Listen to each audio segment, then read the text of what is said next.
let's tuck in. There's a couple of ads through this one. I think I have ad block on. So there's a couple of ads throughout this video. I'll just mute it or just skip them and we'll just go straight through. Let me have a drink. And then we'll begin.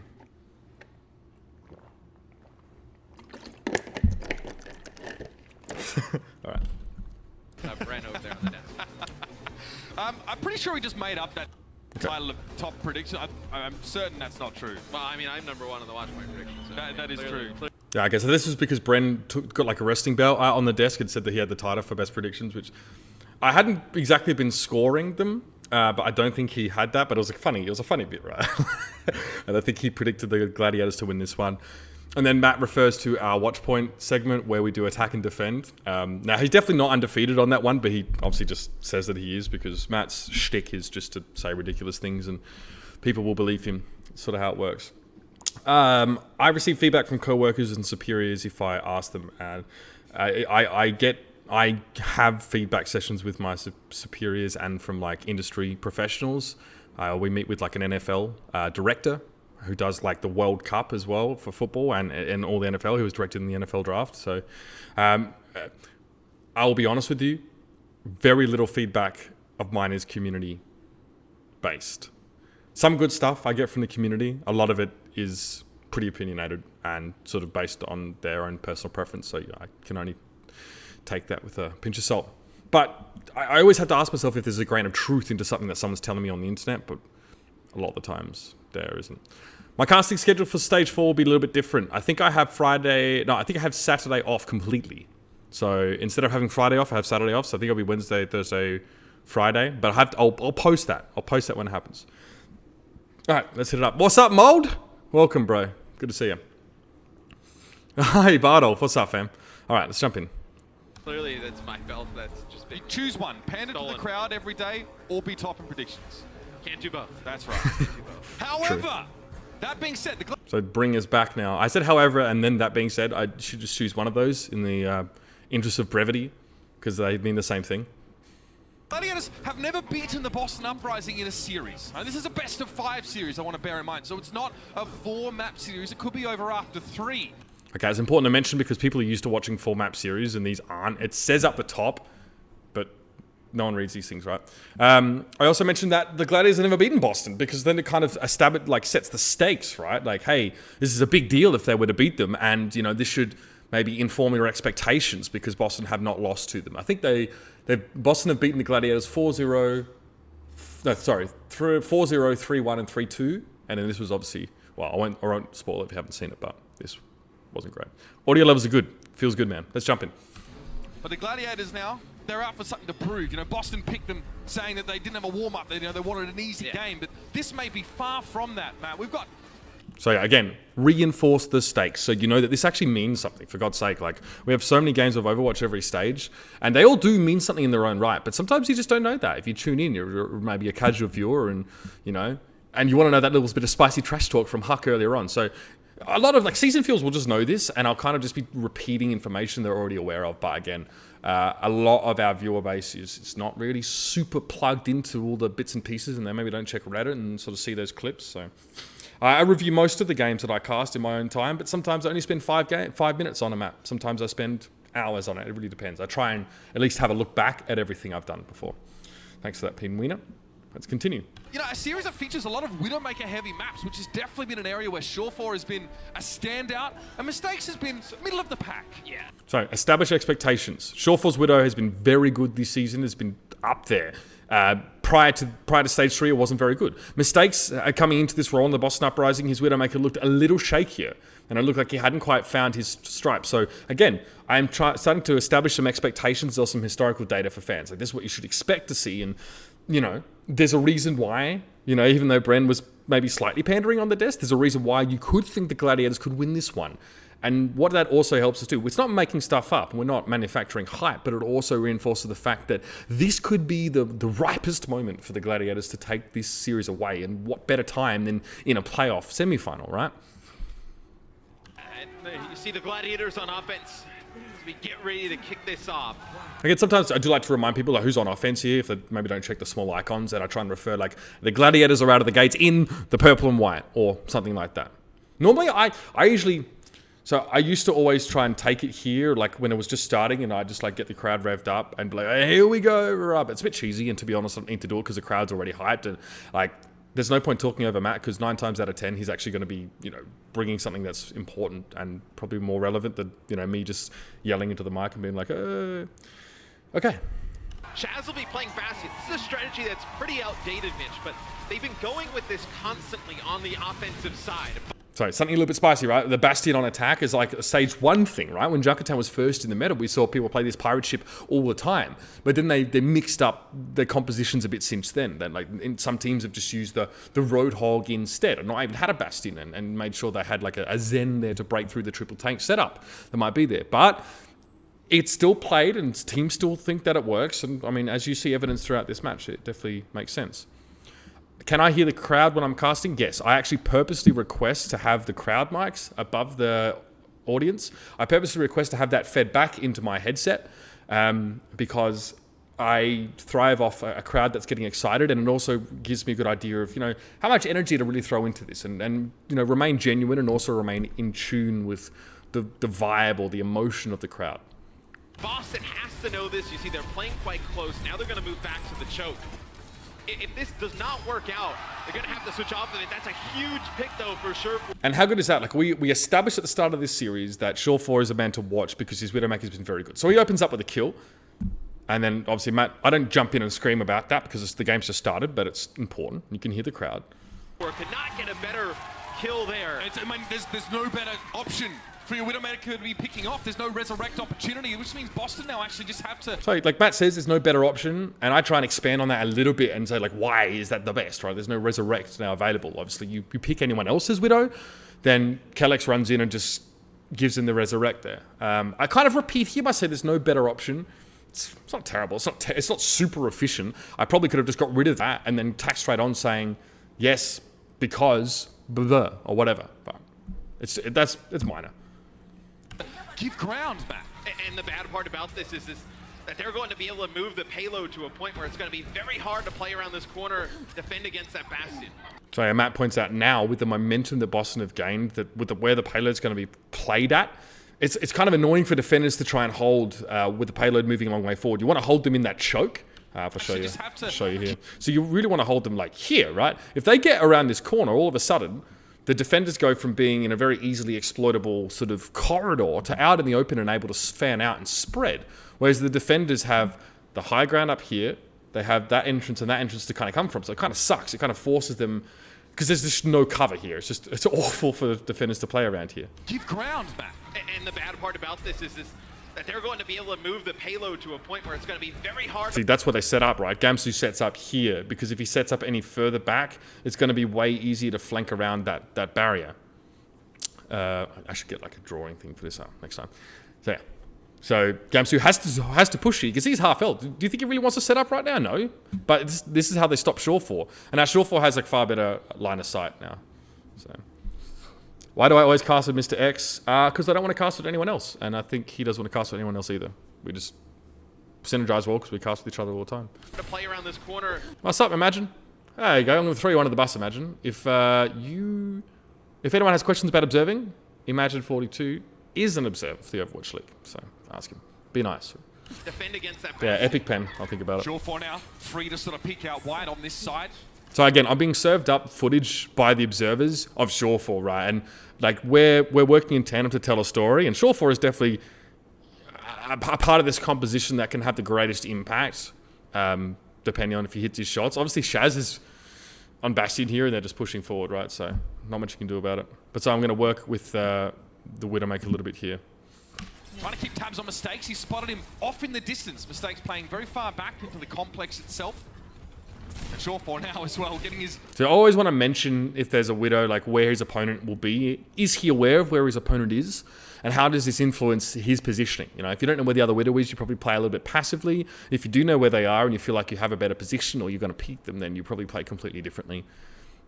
You know, theoretical ghillie suit on, hiding behind the shrubbery. Yeah, I mean, he was behind a bush, right? I spent a lot of time on that particular analogy, but it's fine because it's just him peeking around. So, yeah, I mean, he's got a bit of cover there, but you can still see the guy, right? And the Gladiators are making some progress, but now the Orisa shields are coming head-to-head. Hydration may have overextended slightly. No, we got the healing. You see, he got very close. He did come forward and got taken low. But, like, right now, the Gladiators are pretty cool because if anyone comes past his shield, Shaz is just going to wreck them. And they're using the payload to break line of sight from, like, Striker is sitting back here. You can probably still lob grenades in, but... From Big Goose who's sitting in the back, and Shaz is just putting out a lot of damage right now. Forced out into recon mode for the time being. Yeah, he took a bit of damage here. I think that was actually from a sniper. But now the Orisa shields are coming head-to-head. Hydration may have overextended. So he gets Gamsu. No, we got the healing from Big Goose who's sitting in the back, and Shaz is just... Alright, so grenades getting lobbed in over the top. Right He gets hit by something. Recon mode for the time being. But again, he can set up in a moment, and he does. Yeah, it's going to be a lot of damage now. No, trying to face down the beast that is Shaz. Not much you can do about that. Shaz able to repair himself as, you know, the poke damage comes in, and the Gladiators are all straight through. I don't know why I say you know. Sometimes I get like too conversational as if I was just talking to another person. Like, yeah, you know, what's going on, you know. What's up, Fazix? Big boy? Welcome. Yeah, well, let's go over that again really quickly because it's kind of like, you notice here that I'm not at a 10. I'm kind of like a 6 or 7 in terms of the hype, but there is a fight happening. There is a conflict occurring, as it were. He's going to try and work down this barrier from Gumps. Very Right, I want difficult to get back. get him off. Able to pick up. Shaz able to repair himself as, you know, the poke damage comes in, and the Gladiators are all straight through. I don't sort of note this kill. I know that might seem notable in some cases, but A, it's not on camera, and B, they're cleaning up after a fight. What Big Goose has clearly done is the classic Big Goose thing by using what remained of his Valkyrie to chase down a Widowmaker and kill them. I think he's over here, actually. That's pretty funny if that's him. But it's good, like, you're pushing ahead. I mean, he's very far ahead, but... And that first push is set up by Sherman. Is that even him? He's able to pick up Kellex. Either way. That forces Boston back into a position where you can't really defend against this Bastion. So again, like, Matt is, again, I mean, he sort of reiterates himself now. Once again, a pick on Kellex forces Boston to stand back where they can't, like, set up on the high ground over on this left-hand side. Well, that's left for you. On that left-hand side. So, you know, that's kind of the theme right now, isn't it? These first picks that evolve into, like, really advantageous positioning scenarios for attackers, and genuinely sort of, you know, come before a sequence where Shaz just starts just spitting bullets all over them and killing them. It is, yeah, Big Goose is a very aggressive Mercy. That's why it's a classic Goose thing, because he and Neptuno both have super high bunny blaster kills, and they love just running at people with... Caduceus blasters. Yeah. If Bastion gets set up on the payload, it's very difficult to get him off. So now looks like they're going to move up towards the high ground here. They're going to put the Bastion right behind the Orisa barrier. It might have helped if Matt had said who was going up to the high ground there, because both teams are doing it. But you can see Shaz just... He breaks line of sight. Gets set up on the payload. He's not visible right now, right? He can wait for the shield to be ready. Once the shield's ready, he stands behind it. Right behind the Orisa barrier. He's going to try and work down this barrier from Gamsu. You do have Valkyrie here for Boston, right? A lot of healing provided by that Mercy ultimate, and you have a Riptire, so you have some ultimates you can use here. So Matt is, because this is not really a fight, right? This is kind of an interesting game state, and this sequence is not what we'd consider a fight in Overwatch because these teams are poking each other down. This is kind of like a more intense poke war, I suppose. So Matt mentions that, you know, those ultimates being online are really important, right? He mentions that Valkyrie is there for Kellex if he doesn't get killed again. And Striker has a Riptire, which generally is the antithesis to any sort of composition that sets up statically, right, in one place. That doesn't actually sort of ride the payload or you know, sort of there's no dive here, right? So Junkrat is obviously going to wreck them pretty badly. The VA self-destructs and damage. There it is! This is... Oh. You do have Valkyrie here for Boston, right? A lot of healing provided by that. I've gone back in time a bit. So you have some ultimates you can use here. The VA self. See, now we didn't... Matt sees it go. I'm letting him talk right now. Actually, I'm giving Matt a lot of room in this game. There are a couple times where I'm like, I could probably talk here, but he's sort of... If I interrupt him and cut him off, I just destroy his flow, right? He's trying to explain something. So that comes in. Now, it's 3 kills. I'm kind of like bouncing on my feet already, like I want to talk, so... When this came in, I'm pretty sure I just yelled. Gonna be 3 there for Visha. But I don't talk over him, right? Because he's still talking. I will come in under him and express some excitement because, I mean, fuck it, it's just sick, right? But I'm not going to cut him off. But when I did this always from the beginning when I was casting with Matt, but sometimes he did cut off, right? Because he thought that it was me wanting to talk. And it took a while for me to just be like, no, I'm not trying to take it away from you. I just want to yell. I just want to express some excitement as well. It's not, it's not so much about me, but it's like, this is such a big one. And if you watch the episode of Watchpoint as well, you'll notice that this positioning of this self-destruct was so good that it hit people that were above and below the bridge it landed on, and it killed like Mercy and Widow. So you have no resurrect, you have no poke, you have nothing. Dude. Unbelievable! Unbelievable. The one word that I really didn't want to be saying too much. I could say it once a series. I don't want to say it more than that.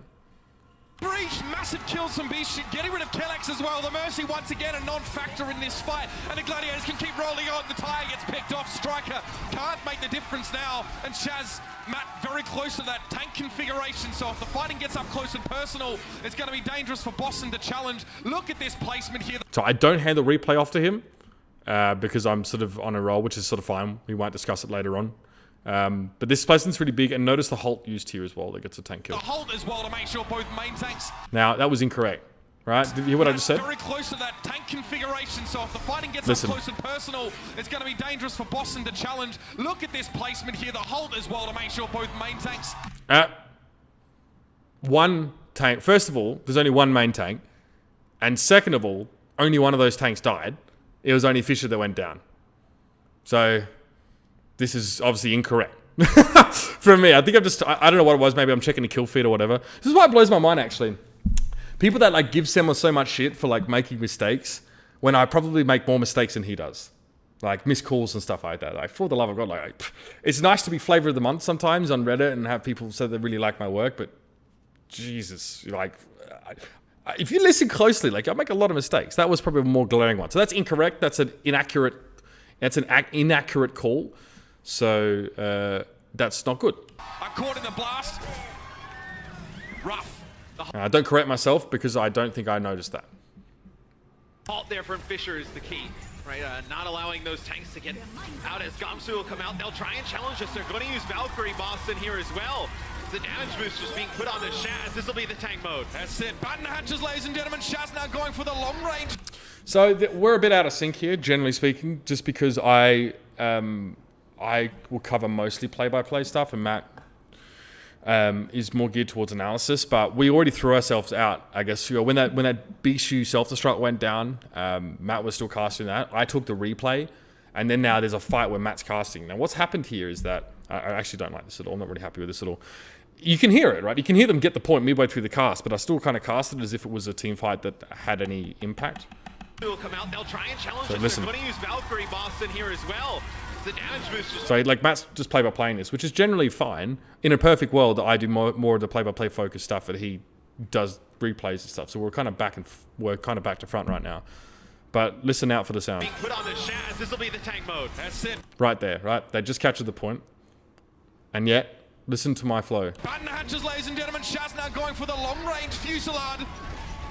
Again, a lot of shields to break through. Mistakes is found. I'm not sure if I pronounced fusillade correctly. It can depend. Fusillade is just a barrage, right? It's just shooting a lot of things at people. It's just a more longer word, maybe a bit more complex than I need to use.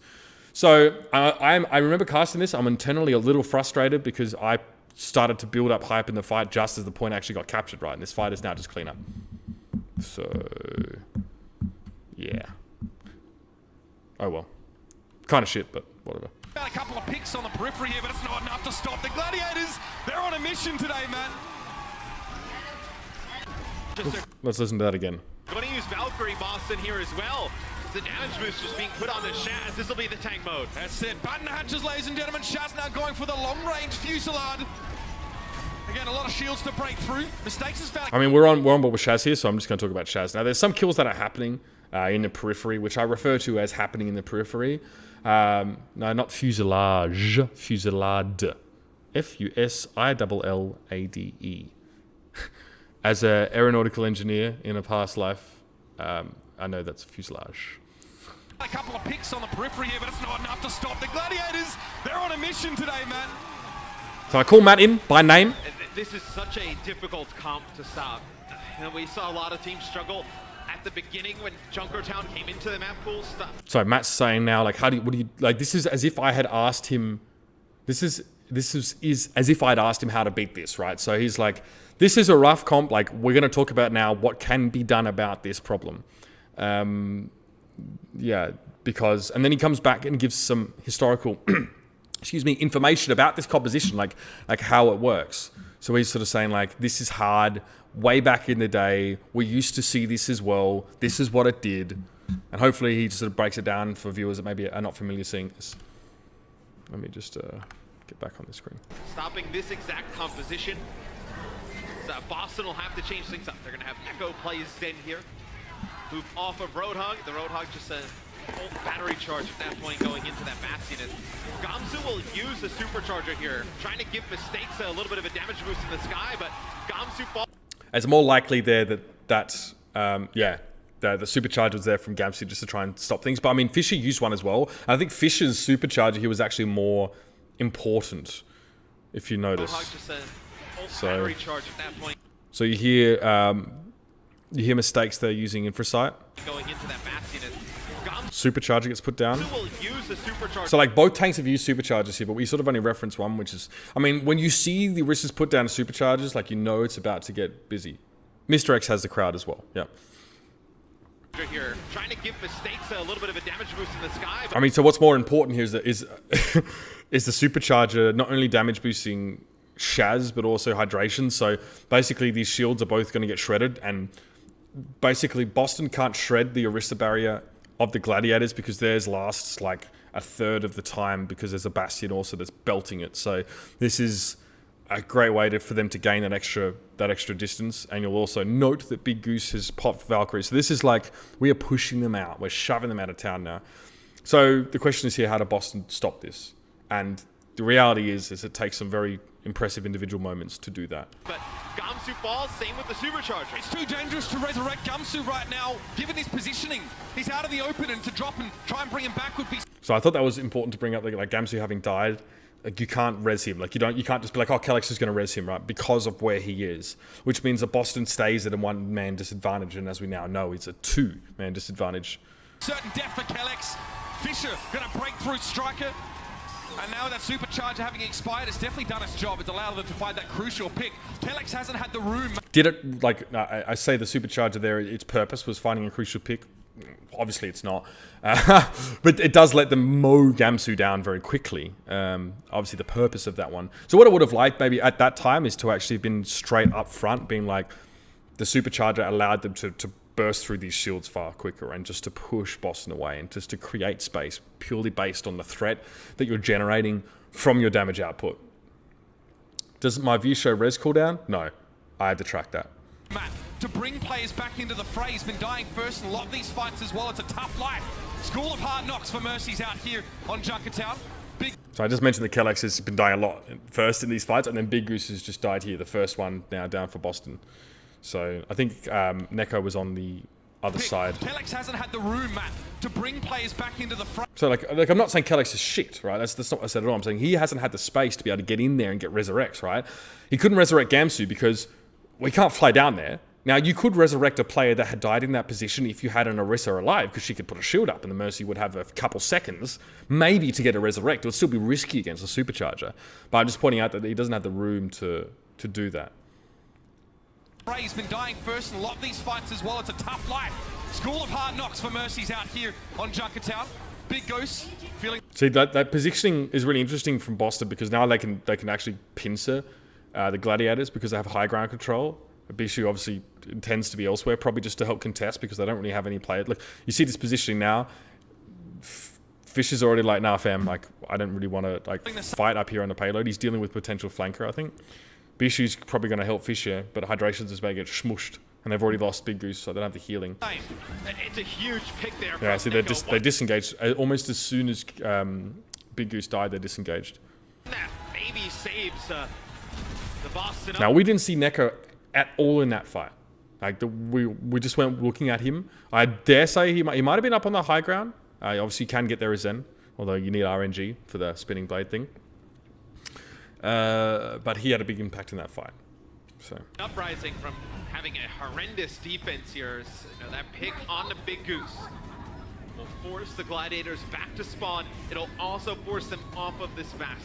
Right, so They're off the Bastion now. That pick, removing him, is crucial. Now it'll just be triple tank with Short War playing Widow, but then you look back at Boston's able. There you go. So now we get to see Neko. So there you go. So we get served up. It's not T-Tours at all. I mean, you want to watch like 12 from people at once. You have to have a free cam in that part of the map, right? And then we get the replay anyway, right? So it's pretty reasonable, right? Little hold on defense. That pick may be the one that does it for him.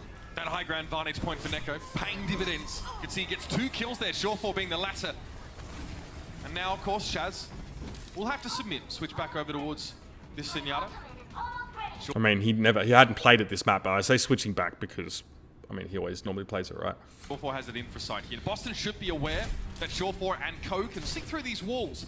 So they'll be keeping themselves, or making themselves very scarce for the time being. So I'm just like trying to explain what a response to Shawfall's ultimate will be, and like maybe how a team's behavior can be impacted here by the use of an ability that doesn't necessarily directly affect them, right? Like they know Shawfall can see it and they should hear the voice line. So they will play more cagely, right? And people will maybe just watch this and be like, why are they playing so passively? Well, there is a reason for that. So I try and... It's kind of obvious, right? Like, most of our viewers are not dumb. Most of our viewers know exactly what's going on here and why they're playing passively. But some just won't, and I think it's best to point that out anyway. Gumsu's down already, main tank, missing in action for the Boston upright. So I point out, with Gumsu being down, I mean, this is really bad for Boston, right? He died first in a lot of these fights, but this is the second time he's been picked off super early. And the main tank is down. Like, he's very pivotal. Striker trying to even the scale a little bit with that riptire. I stumbled on even. I don't know why I was using an L sound in my mouth at the time. But it doesn't connect once again. Shut down by Shawfall. Note will have a self-destruct here to buy some time, but the Neko using Transcendence, that's actually... See this, like the pace of this game is, it's not too fast, right? We're building into it. Forced out there by Bijou. It'll be Big Goose. He uses his Valkyrie, another big self-destruct sent in from Bijou. It'll connect with Neko. That's it, cuts out the back now, and Hydration with the whole hog. He's a little bit vulnerable when using that ability. He can't take a breather. Striker gets pulled into his demise, though. Shawfall picks off Gamsu out in the back. Now Hydration has to stand his ground, but he doesn't have the cooldown on take a breather. He needs to be careful. No, charges him down. All right, so point out a couple things there. So this is an example, perhaps, of play-by-play with a little bit of background or a bit of analysis sort of weaved into it. So I'm not really just saying what is happening, but I'm saying sort of why some of these things are actually occurring. Like why Hydration has to be careful in that spot. You know, you could say Hydration's fighting. You could say Hydration's fighting and needs to be careful. Or you could say Hydration's fighting, he needs to be careful, and this is why. And if you have the room to do all three of them, then you are, in my opinion, getting more of a complete explanation out of your airtime. How do you track cooldowns in your abilities? Just by memory. Some of them you can track, like recall is something you want to track. Jump pack if you can. You just do what you can. So let's go back over this. Big Goose. He uses his Valkyrie, another big self-destruct sent in from Bijou. It'll connect with Neko. That's it, cuts out the back now, and Hydration. Cat's out the bag now, because he's Neko. Neko is Japanese for cat. Anybody? No? Okay. So, yeah. Let's... With the whole hog, he's a little bit vulnerable when using that ability. So, I pointed out that Roadhog's, like, you got to be careful, right? Whole Hog's such an aggressive ability because you can't take action while you're channeling that ability as Roadhog, so you can't get that damage reduction or mitigation or that extra health, right? Doesn't sort of work. You can't take a breather. Striker gets pulled into his demise. So in that same sentence, I'm going to like, this is the only tricky part sometimes with weaving in your analysis. There's no change in phrasing between you can't take a breather and Striker gets pulled into his demise. Like I literally used a run-on sentence there. So that could be a little bit jarring. I've gone back a little bit. That can be a little bit jarring at times because like I've just jumped from topic to topic. And that's kind of one of the downsides here is that I probably could have taken a little bit of a breath and then gone. Very minor thing, but sometimes I think when you listen to people talking like that, it just washes over you and you don't retain any of that information. By Shawfall. Note will have a self-destruct here to buy some time, but the Neko using Transcendence, that's actually forced out there by Bijou. It'll be Big Goose. He uses his Valkyrie, another big self-destruct sent in from Bijou. It'll connect with Neko. That's it, cuts out the back now, and Hydration with the whole hog. He's a little bit vulnerable when using that ability. He can't take a breather. Striker gets pulled in. So you can't take a breather, Striker gets pulled in. So not great. I don't like that. How well do you know English grammar? I I don't know how to answer that question, to be honest. I studied English in year 12 and I don't really know. Reasonable? Yeah, I'm using my left-right keys right now. That's right. Yeah, well, you can't drop the last sentence. That's a problem I had a little bit in this stage as well, is just like dropping what I was saying when something new happens. That's like super bad. You do not drop sentences to pick up new ones. Like sentence structure. I mean, I don't really, I don't know. Like, it's a super open question, Onion Fish. I mean, I studied English in terms of prose and in sort of speech writing, and then I studied it as an engineer, so for technical writing. So I suppose I studied it to a degree. I didn't do literature in university. I'm not like sure how well do I know grammar is tricky to answer. To his demise, though, Shawfall picks off Gamsu out the back. Now Hydration has the... So we didn't see that at all. Shawfall picks off Gamsu. Now, obviously, he's sitting behind the Gladiators and he just gets a shot. You don't see it, but it probably needs to be referred to again because Gamsu dies again. Now, what I would have preferred to have done here is add in Gamsu's down again after being alive for a very short time, right? Like, Shawfall kills Gamsu, but yeah, who gives a shit? Like, what does that actually even mean? It's like, well, he just fucking came back to life after getting wrecked first in the fight. Like, I don't know what to do about that. Yeah, well, yes, if you got questions, I do an AMA later, so if it's not related to this review, we can do it then. Anyway, yeah, so it doesn't mean much, right? But I don't have a lot of time either. So sometimes you just gotta not say stuff and then just pick things and then actually talk about them properly. Because I'd rather, as a caster, you talk about one thing with detail and give context than three things and give nothing like that. Stand his ground, but he doesn't have the cooldown on Take a Breather. He needs to be careful. Note charges him down.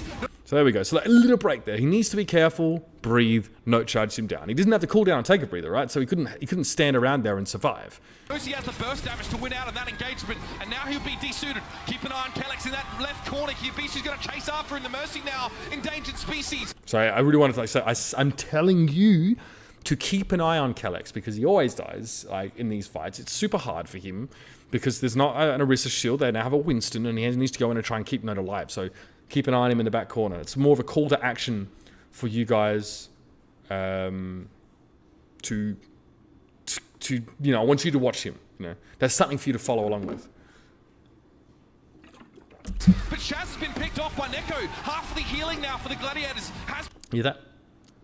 Shaz has been picked off by Neko. So I just told you what happened, right? Which is one thing. But I also mentioned that half of the healing for the Gladiators is missing. Now, numerically speaking, not correct, right? It's more likely that, Big Goose healing tanks is going to do much more healing over time than Shaz is going to. But it's half of the bodies that can heal is a better way to put it. But is it worth losing time to explain that? Or will people just kind of get me intuitively? It's been reduced. Mistakes, at least gets that D-suit. Fish is in trouble. He's going to go down again. Stoically, the Boston Uprising defend this final point. So there we go. So I quickly tried to wrap up what the fight was. There's a lot of kills that came in. I just said yeah, they are really digging their heels in now. Explain that they're stoically holding on. I'm drinking a mixture of water and just branched chain amino acids. I drink them during my workout at the gym, and I'm finishing it off now to make sure I get that hydration, ironically enough, because it's LA and you can get dried out really easy. Anyway, so I just sort of package up the fight, stoic defense, and then hopefully Matt will tell us some of the important things. Yeah, Gamsu with 6 deaths thus far. Very difficult, obviously, playing that Orisa up against that Bastion comp, right? Being the one with the shield, and then also goes over to Winston to play when Hydration is playing Roadhog. Okay, so there you go. So this is good because Gamsu was dying first in these fights, and Matt's pointed out he gives you the number. Right? He gives you them stats. He's died 6 times in this particular match, and then he says how hard it is, for him to sort of function now as that Winston or as that Orisa beforehand. So, when we call out a player for perhaps a number or performance that's less than stellar, you're having it explained to you exactly why this could happen.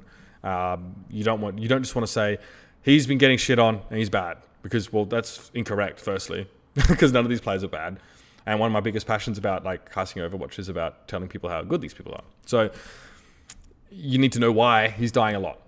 You usually don't want to run that Winston into Roadhog. Roadhog's very good at taking him out.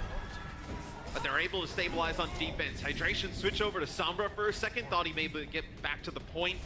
Thought it was a fight they could have extended, but not able to do so. So like that. So Matt tells you what happened. Hydration switch, but then why? Like why would he switch to Sombra? Well, the only reason he'd switch back to Roadhog after realizing the fight was over is because he wanted to get there quickly and be part of the fight while it was still going. The mistakes we talked Yes, we have some basic stats.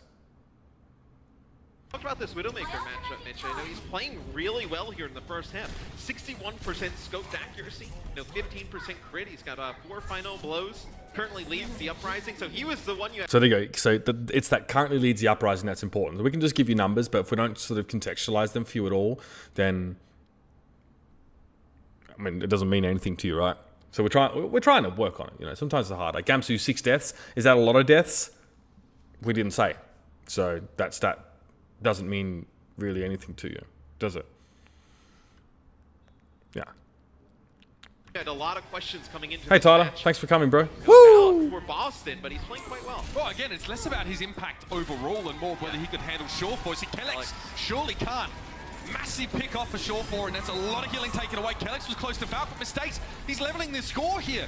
Finds a pick on Hydration. It's a big health pool removed from the fight when the Roadhog goes down. Not only 500 health, but the take a breather also gives him solid 300 effective health on top. Boston. So it's actually more than that because, so I realized I sort of jumped into that analogy and then about Roadhog. Because obviously, like, killing a Roadhog, it's like, what does it mean to kill a Roadhog? Like, how does it impact you in a fight? And in this case, it's a huge health pool. Right, this is why like you often see like Mercies really try and res these as much as they can. So I say like, yeah, big health pool removed from the fight because with Take a Breather, it's what, 300 health or 350? I'm going to say 300 and then a 30% damage reduction. So that's 30% effective health on top of that. So that takes a long time to kill, and time to kill in Overwatch is already really high unless you're playing Widow, which is kind of why you have Widows, so you can overcome this time to kill limitation a lot of the time. But there you go. So I'm trying to explain what it means to lose that Roadhog. Is it 50% damage reduction? There you go, 50% damage reduction, which is just dumb. So literally 300 healing in that time with 50% damage reduction. So it's like what, 600 HP. Wow. 450, whatever. You get my point, right? Like the maths wasn't quite there, but the sentiment is what I'm trying to deliver. Strong now. They really have recovered, Matt. They've been here for about 3.5 minutes. Again, hear that? Now, like if you're watching this game, you may not have been watching the timer so much because there's been a lot of action, but it's what I've tried to help people realize is that the first part of the game was the Gladiators just going ham, and now for the last 3.5 minutes, Boston have held them, which is like, holy shit, that's like a huge swing in momentum. Breather also gives them 300 effective health on top. Boston looking strong now. They really have recovered, Matt. They've been here for about 3.5 minutes. You start to see what happens when Boston can play the game they want to play, when they can get off the Orisa and the Junkrat, your triple tank setup, and they can go back to what's gotten them here with Striker on Tracer, Gamsu on Winston. So it's a very good point that Matt makes there. The composition we saw from Boston was tailored more to the map than their specific style. Like playing Orisa Junk. Striker actually leads in like 5 categories of Junkrats, but he is, he's much better on that Tracer even, which is kind of hard to imagine.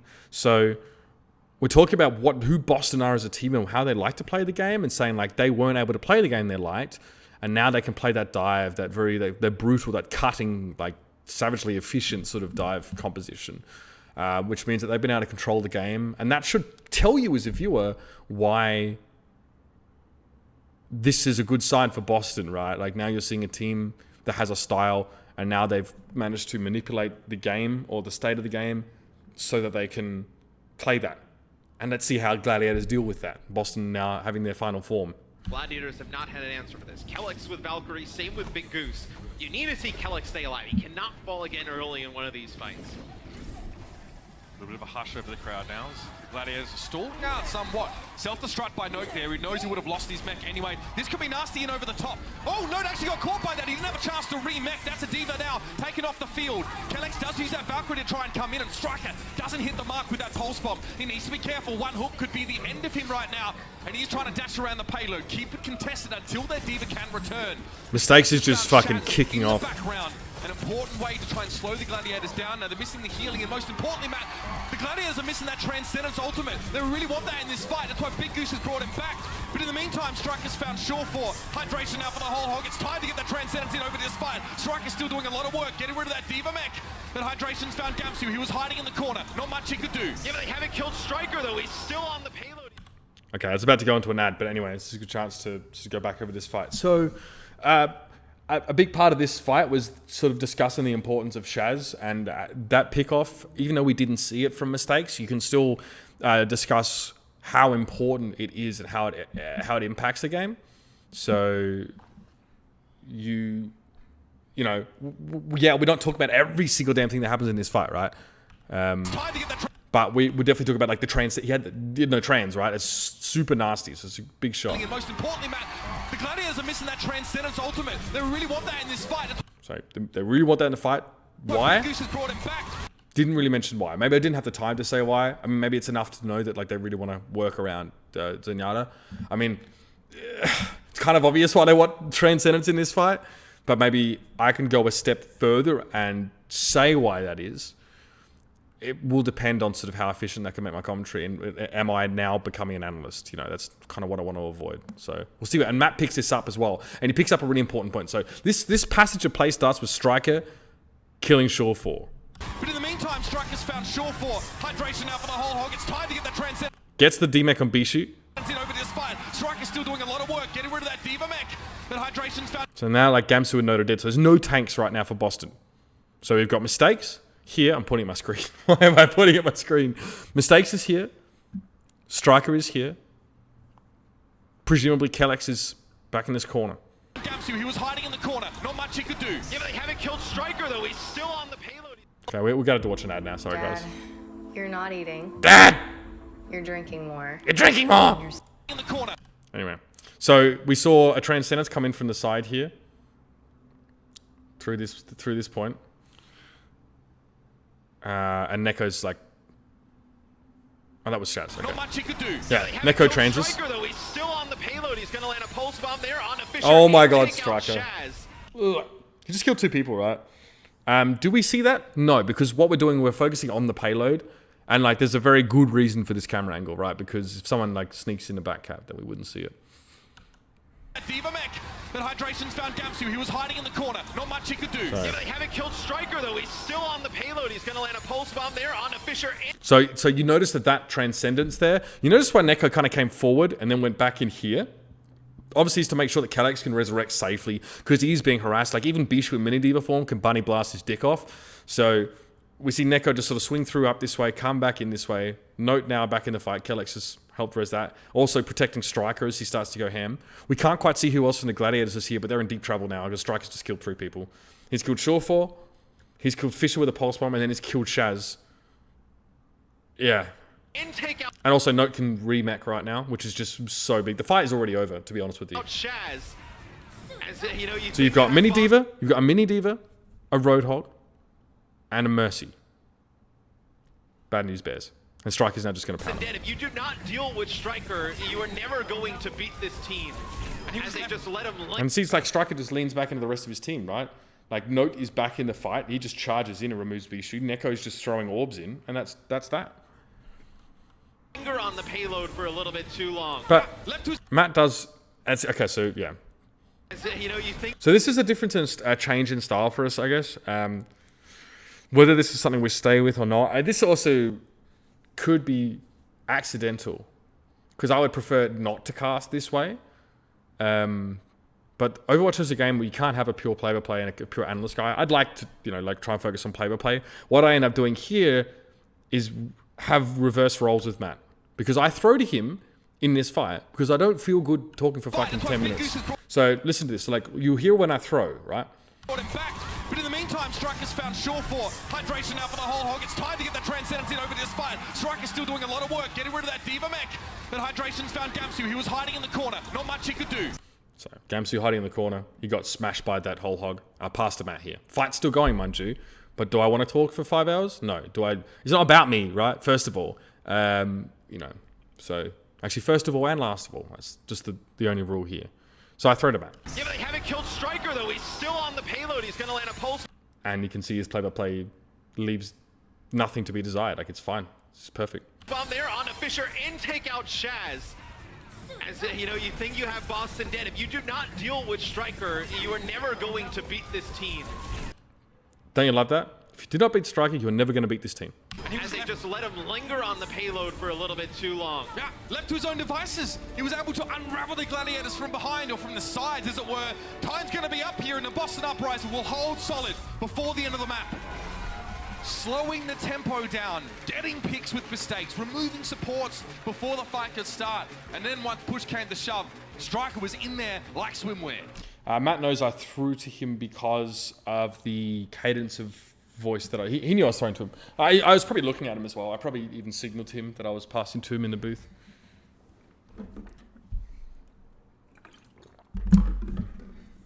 But yeah, it could be just a visual cue. It's hard to say. So, right.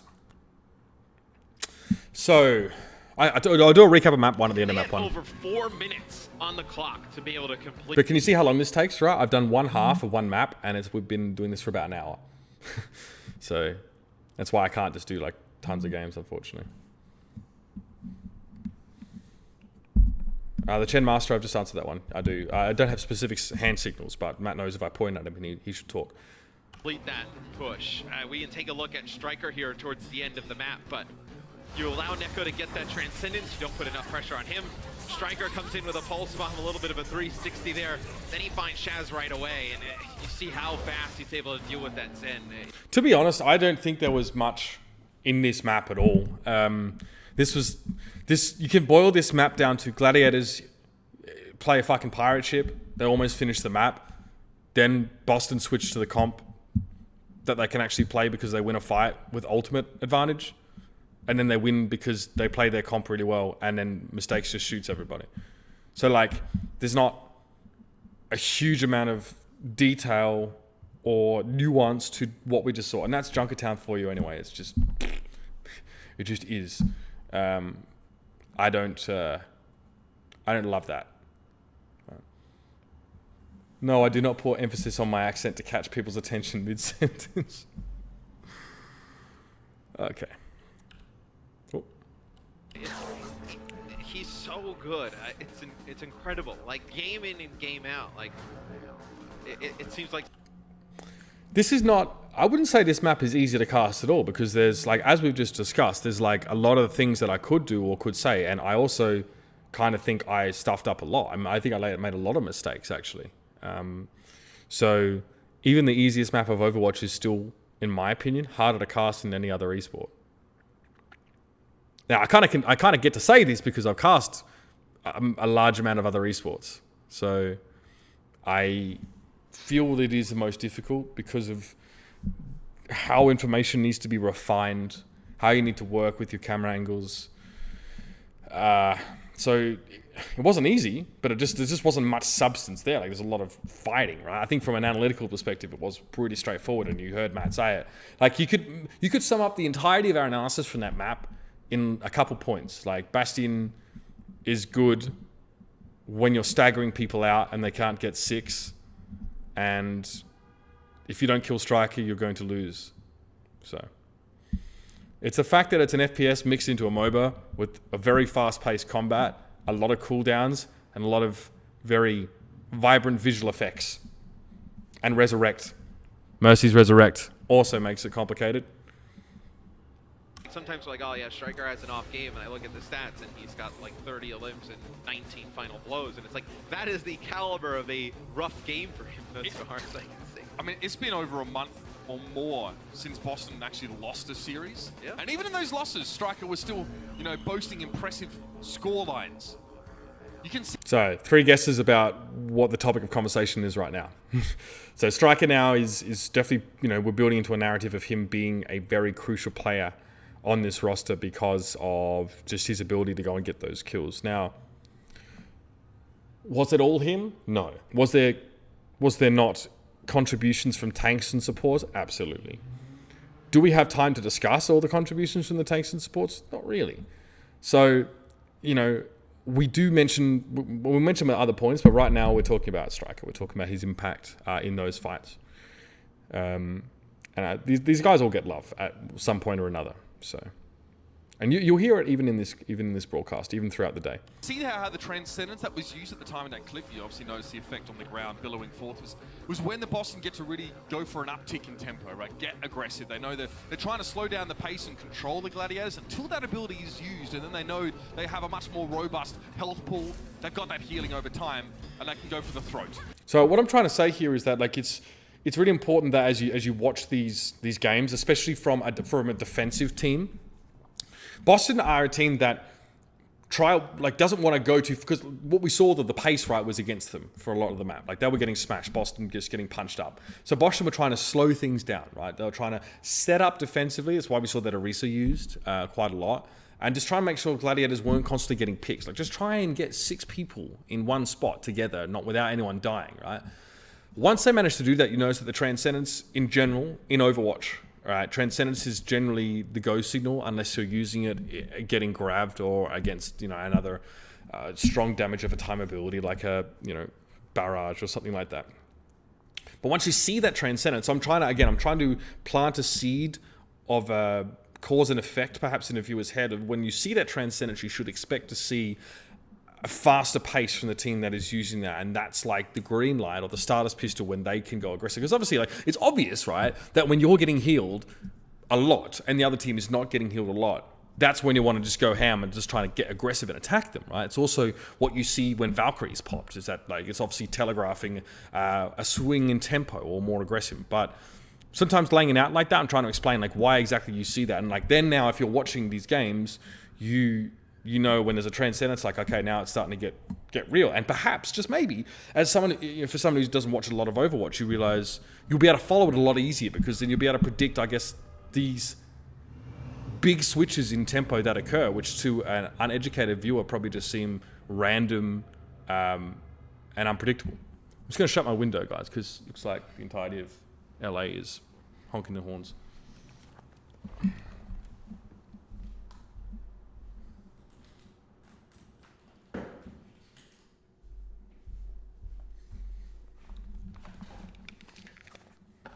Okay.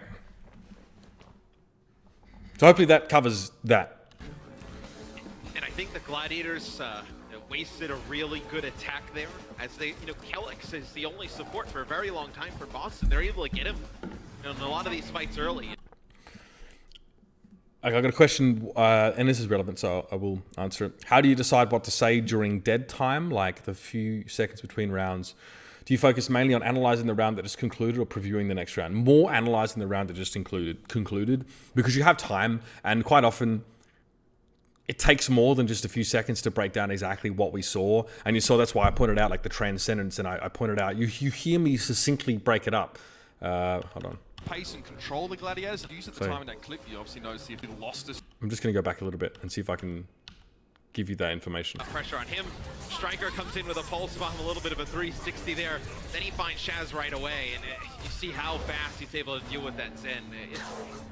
He's so good. It's so this is that dead time right now. Game out. Like, it seems like sometimes we're like, oh yeah, Striker has an off game, and I look at the stats, and he's got like 30 elims and 19 final blows, and it's like, that is the caliber of a rough game for him. So we're using that time to talk about Striker in general, but also his impact in the previous game.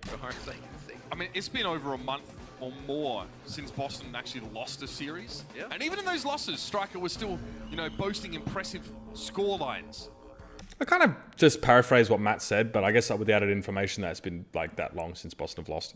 You can see how the transcendence that was used at the time in that clip, you obviously notice the effect on the ground, billowing forth, was when the Boston get to really go for an uptick in tempo, right? Get aggressive. They know that they're trying to slow down the pace and control the Gladiators until that ability is used, and then they know they have a much more robust health pool. They've got that healing over time, and they can go for the throat. So there you go. So like I'm telling you like what we saw and why you'll see more of that.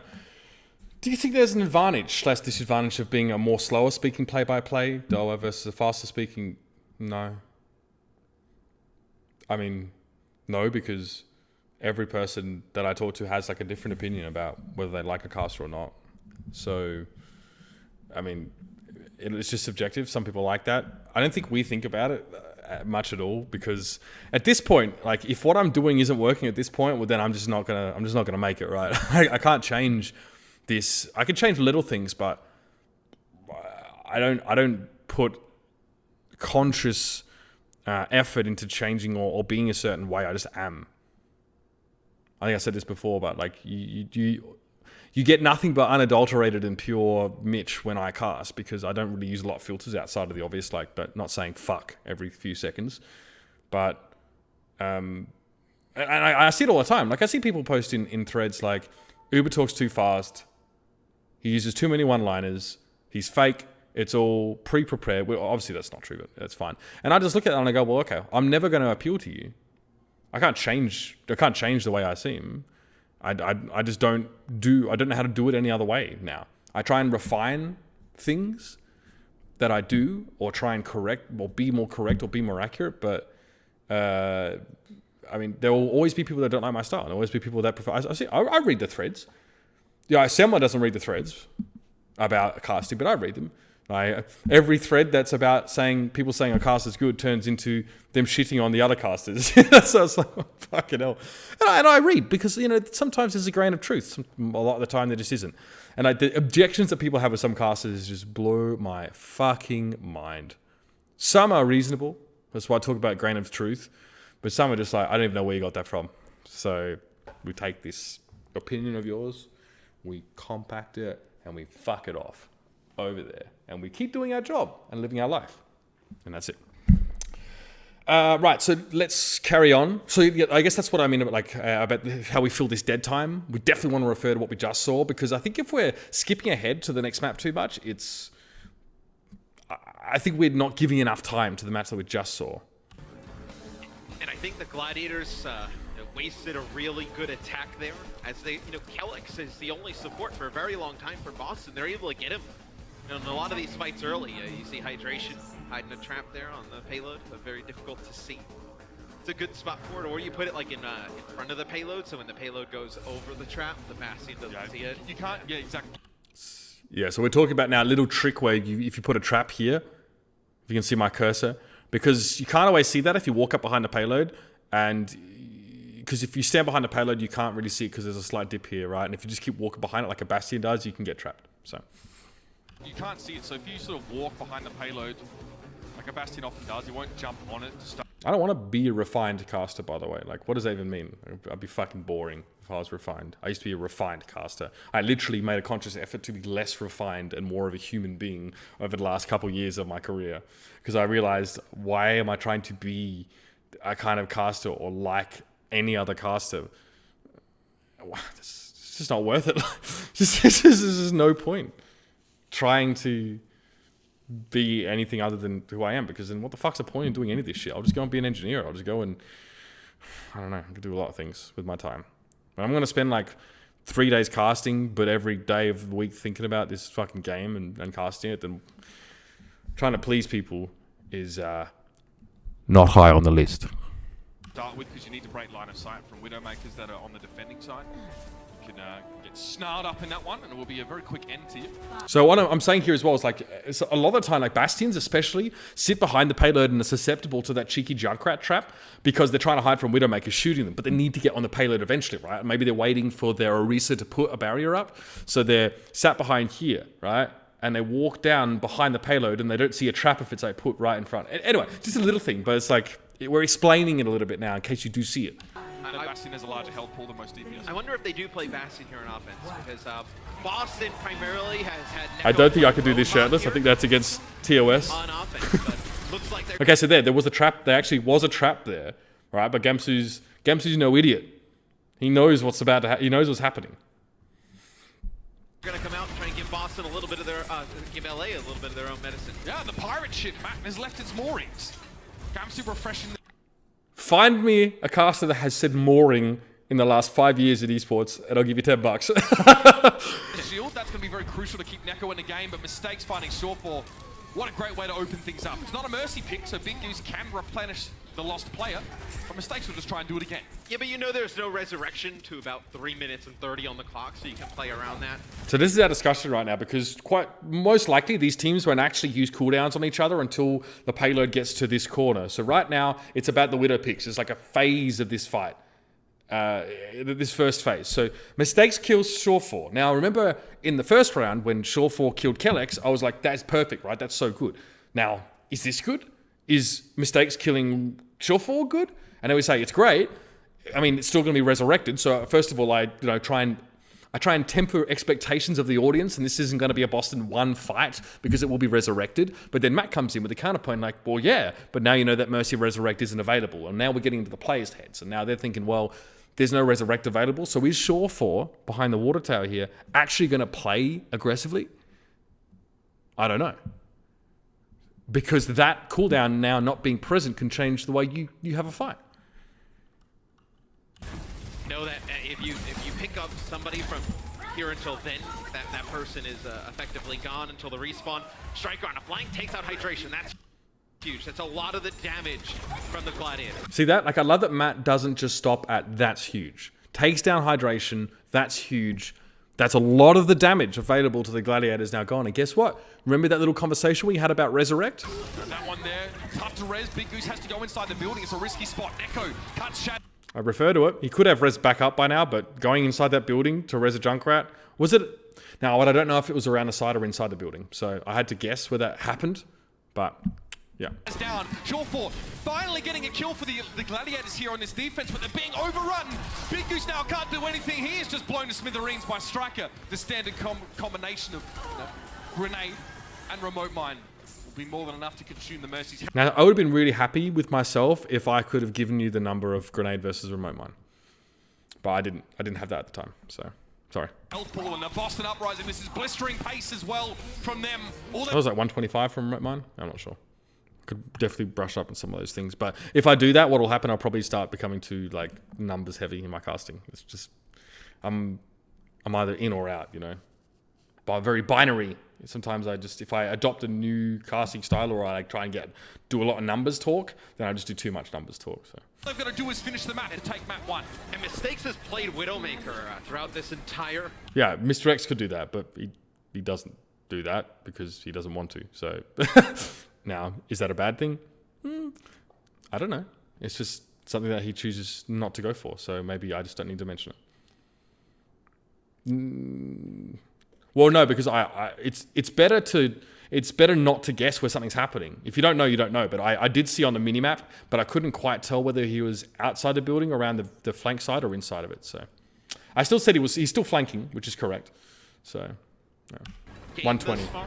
I mean, just looking at his damage compared to Surefour, who's also been playing, I know Mistakes is 33% of the team damage on the Boston Uprising right now. See, there you go. See, instead of saying how much damage Mistakes has, I'm not telling you what rank Semler is. I don't know if I dig like other casters, just like telling everyone what other casters' ranks are, because some people like care about that, and like for some reason people seems to think that a caster's rank impacts like how much work they put into studying the game, which is just a nonsense point. I just tell people my peak so they know like what rank I was when I actually had fucking time to play this game. It's up to Semler to tell you what his rank is. Massive. 10,900 compared to Surefour's 5,500 damage. So for a Widow, I mean, that's for a Widow, that's a ton of damage. A Widow playing into... So yeah, my point is that we pointed out that we didn't say how much damage in numbers Striker had done, but a percentage of his whole team's damage, right? So all of a sudden it goes from being a useless fact to actually being relevant, right? And now, like, you know what proportion, like he's doing 1/3 of his team's damage on his own. He's doing 2 players out of 6 players damage, assuming everyone's doing an equal amount, which is just huge. I'll let you in on this one. Most players, Junkrat's a little bit different, but like generally speaking, DPS players have between 18 and 24% of their team's damage. That's generally what we see, between 18 and 24. Anything more than that, it becomes rather significant, especially when Mistakes, by the way, did a stupid amount of damage in the last map, like an extra 6k on Shore 4. So that was just crazy. But what does that mean? Is that a lot? Is that more than double of Shore 4's damage? Hopefully when it comes up, we explain it properly. 2 compositions that feature shit. No, I know you were just wondering. Onion Fish, that's fine, but I'm just going to tell you. I'm going to explain to you why I'm not going to tell you instead of just telling you that I'm not going to tell you. So it's not like I'm not getting angry at you. I'm just trying to give you a bit of insight as to why I don't agree with giving you that information. Shields often as well. That's crazy to me, really. Mistakes stepping up in a big way. We often wondered if he'd be the player that Boston needed, to be going. Yes, the better that the public have access to these stats, but in the meantime, when we give you stats, we're going to try and give you like some sort of relative scale of them. I know you all guys all want stats. I can't give them to you. But in the meantime, I'm going to use them in such a way that they make sense to you without you having access to them. Going on with and have a strong end of the season. He has definitely proven It's not his Ice-T. detractors wrong. And you're going to put down a lot of that damage if you're shooting about 60%. 60% scope accuracy. I mean, in all fairness, those Shore 4 is hitting close to that. Yeah, I mean, So have you noticed, like, so there was a fight here. Technically, there was fighting occurring. But it wasn't worth going into play-by-play about. So we stayed on the conversation of Boston Uprising and the damage that they'd done. And is that a big deal, right? There was a moment here where there was a chance to go into that discussion. And there were actually kills that occurred. And you notice that we actually don't even refer to them because the viewer's not dumb. You can see this shit happening, right? To me, really. Mistakes stepping up in a big way. We often wondered if he'd be the player that Boston needed, to be going on with and have a strong end of the season. And he has definitely proven his detractors wrong. and you're going to put down a lot of that damage if you're shooting about 60%. See? So like Striker and Echo dying, but is that relevant? Not super. Not super relevant. That's a Mythbustman. That's a long question. I'll save my answer for the AMA. So just copy and put that on your clipboard if you want to ask me later on after this review. 60% scope accuracy. I mean, in all fairness, those Shore 4 is hitting close to that. Yeah, I mean, Shore 4 is there as well. With so many tanks in the game, it's a lot easier, obviously, to connect with those shots. And obviously there wasn't Roadhogs that are present for the Gladiators there, which is very easy just to pound shot after shot into. I mean, the crowd talks for themselves here, and we're sort of just discussing the composition switch. Still, 5k extra damage or double the damage on a Widowmaker is still significant. And Echo will switch off of Bastion, will go Roadhog. And at least Striker uses the Rip Tire. He hasn't really gotten much with his Rip Tires. Let's see if he can actually make this one worth it. Goes way over the top, gets Big Goose really weak. Oh, Echo trying to come on the flank. Did you see that? Hold on, I'll play this on. Great cover by Bishu there, keeping his Mercy alive, quickly using that defense matrix to stymie Neko's attempts at finding the kill and capitalizing on the chunk. Stymie means prevent or foil, by the way. It's probably a more random and old school word that needs to be used here. Echo will switch off of Bastion, will go Roadhog. And at least Striker uses the Rip Tire. So I'll see if I can show you this or pause it at the right moment. Let's see if he can actually make this one worth it. Goes way over the top, gets... See that? Big Goose would definitely have died here just now if that shot had actually connected, but the defense matrix, which you can barely make out here, actually kept him alive. And then, even better, they use Big Goose. And Big Goose has got Valkyrie, by the way, so shit hits the fan here if the Gladiators don't get this res on Shaz, probably, because you res Shaz and get him very close to a potential transcendence. Big Goose really weak. See now, and then like Bishu takes responsibility. Neko's trying to get him over the top, but he's going to die here. Trying to come on the flank. Or drop down. He drops down. Okay. Alive, quickly using that defense matrix And now Shaz is back because of that passage of play. So I really wanted to point that out. to stymie Neko's attempts at finding the kill and capitalizing on the chunk that have been bitten out of Big Goose. But now the Boston Uprising keep moving forward. This is what a Roadhog will do for you. He hits the hook. And this is how you keep the momentum billowing out of control. Get a Roadhog. So that's quite a big kill from Striker there, the double remote mine, but he wasn't on camera, right? So, I mean, I could say it was big, but what can I really tell you anything? Like I want to try and sort of work with what we're seeing. So I'm talking about Neko, and I'm talking about the ability of a Roadhog to really snowball fights and keep yourselves at a man advantage and have instant kill on players. Get that man advantage. Is there a reason Neko's off support here? Yeah, you play a lot of teams on attack on this map play single support and keep the Junkrat in because you have extra shield pressure. So the Roadhog, sorry, so you have extra shield pressure, you have extra pick potential, and you have a little bit more tankiness on your team in general. It's just something that they've decided is a bit more effective on this particular map, and Mercy is usually enough to heal everyone, and or just sit back with mistakes. You know, make it a 6v5, and then all of a sudden it's a 6v4, and so on. It looks like... So you'll notice that on the first half, instead of playing support, Big Goose actually, or was it Shaz? Shaz actually played the Bastion. So teams often forego one of their support players, usually the flex support, to play something else on this map. Just because if you can keep the enemy team staggered out, you just belt them. Boston will be able to take point B here. No, not much that the Gladiators can do. Not going to come out, try and make a play for it. See the mine? And we got the replay, so there you go. I think obviously the Boston Uprising doing very well on offense thus far. I think you're a Gladiators fan. The worst thing to see here in this first game is mistakes in this Widow battle, because your cleanest win condition in this matchup was probably sure for dominating the Widowmaker battle. Win condition discussion, poggers! I very much like talking about win cons in these fights and engagements. Well, that was where you felt you had a statistical advantage, right? Yeah, I mean you do, right? I mean, if you look at the numbers, you do, but not today, Captain. Neko taking a battering from the high ground, and that's because hydration is set up there on that Junkrat. Again, so because I just insert that's because there and try and, tell you why stuff's happening instead of just what. Punishing, a composition. Ooh. I didn't see that coming. You noticed that I didn't see the mech get launched because look at what I'm looking at. I'm looking at what you're looking at, by the way. So this win condition in this matchup was probably sure for dominating the Widowmaker battle. Well, that was where you felt you had a statistical advantage, right? Yeah, I mean you do, right? I mean, if you look at the numbers, you do, but not sorry. today. Watch note. Neko taking a battering from the high ground, and that's because hydration is... Okay, note, yeah, he self-destructs while Neko's climbing the stairs. So I can't see this, so I'm not ready for this. And the only way I'm ready for this is if I'm watching Note's portrait here, but what I'm actually watching at this moment is Neko healing and mistakes getting hit. It's not T-Tours. It's just another thing that they're showing us. Because if Neko goes up the top here, like, let's say there's not self-destruct here, right? Neko goes up the top here and could hook a Widowmaker, and then that's like the fight-winning play. But in this case, it's not. Hey, Finzi, what's up? Set up there on that Junkrat, punishing, a composition. We still got it. Like, we still got the actual moment of it exploding, right? So that's great. I mean, the observers were ready for it. So, and what does this mean? All right, now I need to tell you what this means. Or do I just scream like a monkey that there were these kills? I mean, it's pretty important because Fisher obviously put his supercharge down, and this is where the Gladiators were looking to actually start to dig their heels in and fight back and have that extra damage, right? Because they're trying to supplement what I can only assume is like Bishu jumping in and trying to go aggressive, but they've lost now a third of their damage on average. They've lost a fucking Transcendence, and they lost the extra damage. So they just got shit on. On the attacker makes a bunch up. That's 2 for Note. Hydration and Shaz are down, and also Fish is trying to drop the supercharger for extra damage. Note gets another one. Big Goose is down, and Note is out of control. He also gets the D-suit on Bishu, by the way. That's incredible. 3 kills, a D-suit, and a supercharger removal. Boston will not be stopped.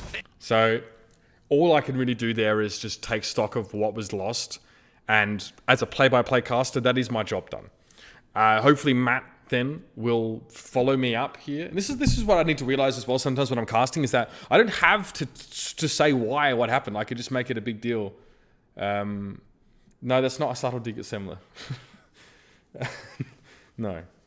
That's a subtle dig at myself, who screams all the time.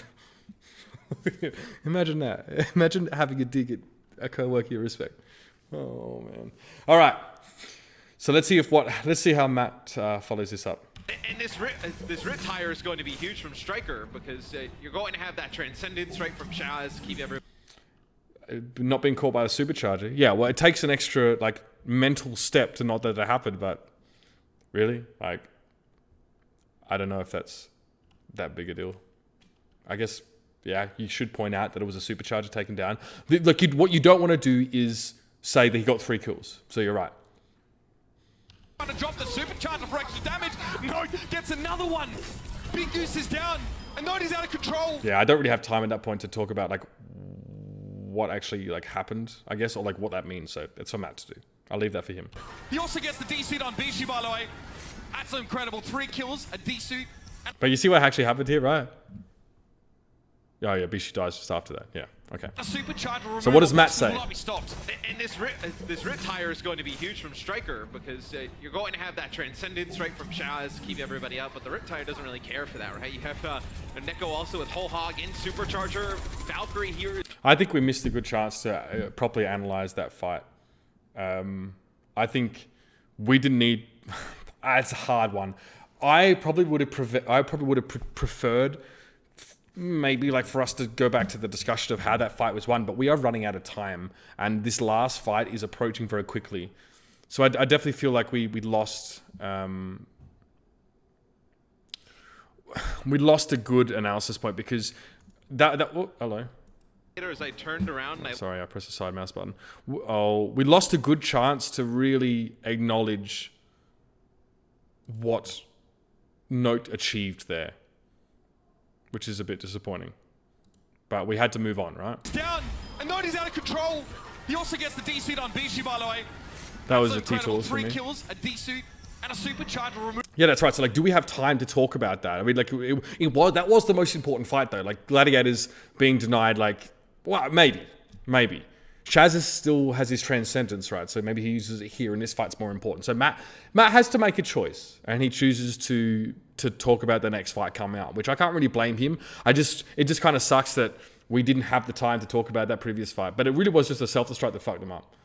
Boston will not this was not close. This rip tire is going to be huge from Striker because you're going to have that transcendence right from Shaz. Oh, look how much time they have. The rip tire doesn't really care for that. So they're at about the same point as the Gladiators were. Gladiators got here really fast. Is what happens next that's really important. All right, you have Neko also with Whole Hog in supercharger. Valkyrie here as well. Boston in a very good position to complete this map. Final fight coming up. It may well be Neko coming. Final fight coming up. It probably is. But then, like, it's not the final fight if the defenders win. So there's got to be a better way for me to put that. It may well be. That's why I throw it in. Was I surprised this match was one-sided? Yeah, slightly. I didn't expect mistakes to be so good. Forward now. Transcendence used by the Gladiators. They're trying to dig their heels and try to hold their ground somehow. Gamsu's supercharger is removed by hydration, but that's a Riptire into Shore4. That's got to be a resurrect now by Big Goose, so they're in deep trouble, and it is. Shore4 now is returned to the battle. A stay of execution, a second lease on this one, and hydration's Riptire thinning out the herd. Neko and Note are down, and Shore4 chimes in, and the Gladiators hold on for now. So, I mean, I refer to Shore4 being resurrected as a stay of execution. I refer to the Riptide from hydration as thinning out the herd, right? I mean, these are analogies used. I mean, I could just say that people just died there, I suppose. I'm just trying to maybe... I'm trying to add context to some of the kills. It's like you can get a Riptide kill where it's like, you know, barely tickled them, or you could thin out the herd. What does that mean? It's like, well, it's kind of churning out, you know, de-suited people and stuff like that. We'll see if Boston decides to switch up here. You know, you could just go to your Winston Tracer at the end. Neko switches off of Roadhog, he'll go to Zen. So you'll already have one change. Maybe you give it one more attempt here. The Riptire is so good in these close quarter areas that you get a Riptire, right? If Strikers end up getting 2, you're kind of home free. Shaz can't save his teammates from a good Riptire. That's the most crucial thing.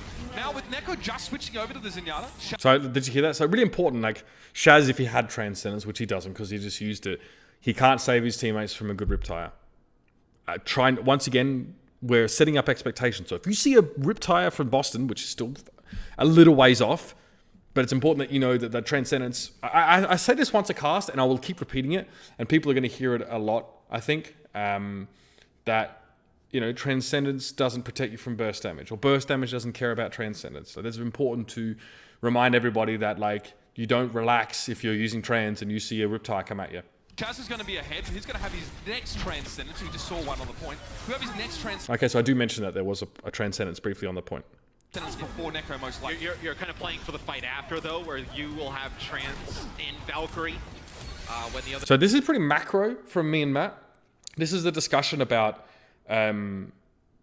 what, like, not mechanically, like, not what individuals need to do, but like Boston are maybe not expecting to win this fight, or maybe they're not trying to win here, or maybe they know that they're going up against a Zenyatta that has a transcendence advantage. I mean, Neko's just died here, so he's definitely behind in that regard.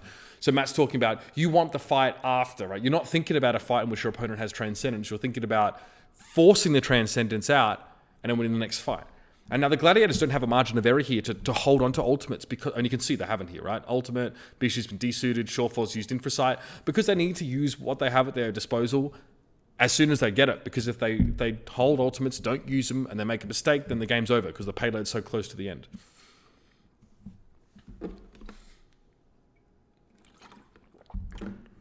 Right. The team only has transcendence. Crucial desuit there. Shawfall peeking around the corner. Okay, so a lot of shit just happened there. A lot of shit just happened in like 1 second. So trying to break this down, this is a fucking ball ache. So we'll see how we build into this. You're kind of playing for the fight after, though, where you Because this is when we have to go from macro to micro again. We've got to transition now into what's actually happening in this fight. will have trans in Valkyrie when the other team only has transcendence. Crucial desuit there. Shawfall peeking around the corner. And So Shawfall gets that's the kind of the last thing I mention. This desuit before the fight just goes insane. I don't mention that Neko's brought back. I just don't have time. couldn't do anything. He got ejected out of his mech into the explosion itself. And there's Shaz. 3 kills for the Zenyatta. The Los Angeles Gladiators. Beautiful. It's damn hard to fight an enemy mercy as that Zen, but Shaz is sharp as they come. Right, so I didn't say unbelievable, which is important. And I don't, as a play-by-play guy, I'm bigging up Shaz right now because he had a nutty fight, right? So Gamsu's dead, Kellex is dead, Strike is dead. He's cleaning up, and we do see a replay of him just like pelting balls, and you know, like I think Kellex was stationary at the time. But you know, I see a kill feed with Shaz. I go crazy. Can you blame me? There's Shaz. 3 kills for the Zenyatta. The Los Angeles Gladiators. Beautiful. It's damn hard to fight an enemy mercy as that Zen, but Shaz is sharp as they come. Now the Gladiators putting together a very good defense here. Look at this Take man. a look at Shaz. Now Neko and Shaz, 2 of the more underrated Zenyatas we have. I find it interesting that, okay, so I see this from myself as me, sort of talking about rating casters, like each team has their strengths and weaknesses, but it's still okay to say some are better than others. The difference is the casters aren't competing against each other. We're not competing. The teams are competing. There is not competition between us. We just go and do our job and then slap each other on the back and get a beer. That's kind of the thing for us, is that like I just don't think we even pay attention too much to when people go this duo over this duo or whatever. I mean, I think people want to do that. That's totally fine. But like, I always get asked that. Like, people ask me questions like, "What do you think about this? Like, who's the best?" Like, miss me with that. Like, I don't know what to tell you, because you want to talk about skill. What does that mean? Skill is what, being fast or being slow or saying words or knowing a lot of words. Or we don't give a shit. Or our casters, we as long as we're happy with our job and like we're not getting in trouble from our bosses, like. I know like Semler doesn't touch social media really much at all. He knows he rarely tweets because of what happened in CS. Like, he doesn't care. And it's mad subjective. When people says this caster is more skilled than this caster, I'm just like, can you quantify that at all? Like, and it's also like, as a viewer, like who comes with an opinion of a caster, that's fine. But it's like, I always have to ask myself, like, does this individual have experience to even know how to rate a caster on skill, when it's probably likely in many cases based on who they just enjoy listening to more than others? If someone comes into my room and has a broadcast profession, like I really don't think that listening to casters for years is really a good a justification for, you know, being able to say that you can 100% say one caster is better than another. Listening to them does not give you that ability. If you're a broadcast professional and you've studied it, then I have time to hear you. Outside of that, like it's just for you guys, I think, to have fun with, I guess, amongst yourselves. But we would never weigh into that discussion. Now the Gladiators putting together a very good defense here. Look at this Take man. a look at Shaz. Now Neko and You're definitely free to state your preferences. in casters. That's not what I'm saying. But like when people like rate casters and they say they market it not as a preference, but as like this caster is better, or this caster is more skilled, or this caster is useless, or whatever. I'm just like, there's a difference between saying I enjoy listening to this caster more because this like there's a big difference, and people conflate opinion and I guess justified evaluation all the time. Shaz, two of the more underrated Zenyatas we have in the Overwatch League. Both of these guys put down a ton of damage. Fisher will play Winston, so to put a little bit more pressure on the mistakes. That's going to be a tire that gets nothing. That's not ideal. That fizzles. I mean, hydration drove it down a straight stretch towards the Boston Uprising. There's always a risk in doing that. Here's the fight that's huge, Mitch. You could use... There you go. He starts up. Here's the fight that's huge. Valkyrie here, Valkyrie and Tyre, and not feel that bad because you would switch off of this Junkrat. You would go Tracer, and then you have another fight where you have Transcendence, and they have nothing. Two big kills there. You can't stop the Riptide with a Transcendence, and that's Big Goose removed from... So I mentioned that again, right? So I already referred to like the Riptide, like Transcendence not doing anything against burst damage, and now we have the exact situation that we theory crafted about 2 minutes ago. Striker's Riptire versus Shaz's Transcendence. It won't save them. And look who they lost. Again, they lost their Mercy. No Resurrects now. They lost Hydration. So they have fuck all damage. So there you go. From the fight, Shaz, yes, he's giving healing to his team, but it actually amounts to very little at the end of the day. Gamsu leaps forward onto the payload, and Bishu is out of position right now. He can't protect himself with that defense matrix, and he'll be removed as soon as he ejects. Now, Matt, they're approaching this final point. They played it perfect, and now you're... So, like, I use his name there. I didn't necessarily intend for him to take over, but he has something he needs to say, so I'll let him have it, and I'll probably get the final fight still, so this is fine. It's good that I can that Matt can be inserted back in to the moments, directly preceding what's likely the final fight. Your win condition is great. You have a self-destruct... Yeah, see, like, I can't even take credit for being best dressed caster. I have a fucking makeup lady that tells me what to wear. I can't take credit for any of this. I just go in there and I talk into a microphone and I go home. I just try and do the best I can, but that's it. To clear the payload, you also have a Transcendence. Boston getting very close to completing the match. Fisher does have Primal Rage, though. He's going to have to use it now. Let's see if Fisher can live up to his title. Who is better than Fisher? It's going to be a Transcendence on the point. Neko got his first Transcendence for the round now after switching to Roadhog, and it's timely indeed. Shaz is down. Neko pops out a Transcendence and decides to get a little bit angrier there. Gamsu drops in. Shore 4 removed. Fisher trying to escape. No, but he was going to pursue him doggedly to his demise. DC'd on Bishu, and he's done. The Riptire now just an insurance policy. And Boston go up one map early. Such a tough position for the tanks there at the end for the Gladiators, because Gamsu and Note jump right by them. They're going to put pressure on the people in the respawn. The tanks can't go peel for the Gladiators because they have to stay in, contest the cart, or else the cart would have just went rolling on. Cool. All right. Let's do that last fight one more time. Let's see if Fisher can... is great. You have a self-destruct to clear the payload. You also have a Transcendence. Boston getting very close to completing the match. Fisher does have Primal Rage. Matt knows your boy demands the mic right now. He's going to have to use it now. Let's see if Fisher can live up to his title. Who is better than Fisher? It's going to be a Transcendence on the point. Neko got his first Transcendence for the round now after switching to Roadhog, and it's timely indeed. Shaz is down. Neko pops out a Transcendence and decides to get a little bit angrier there.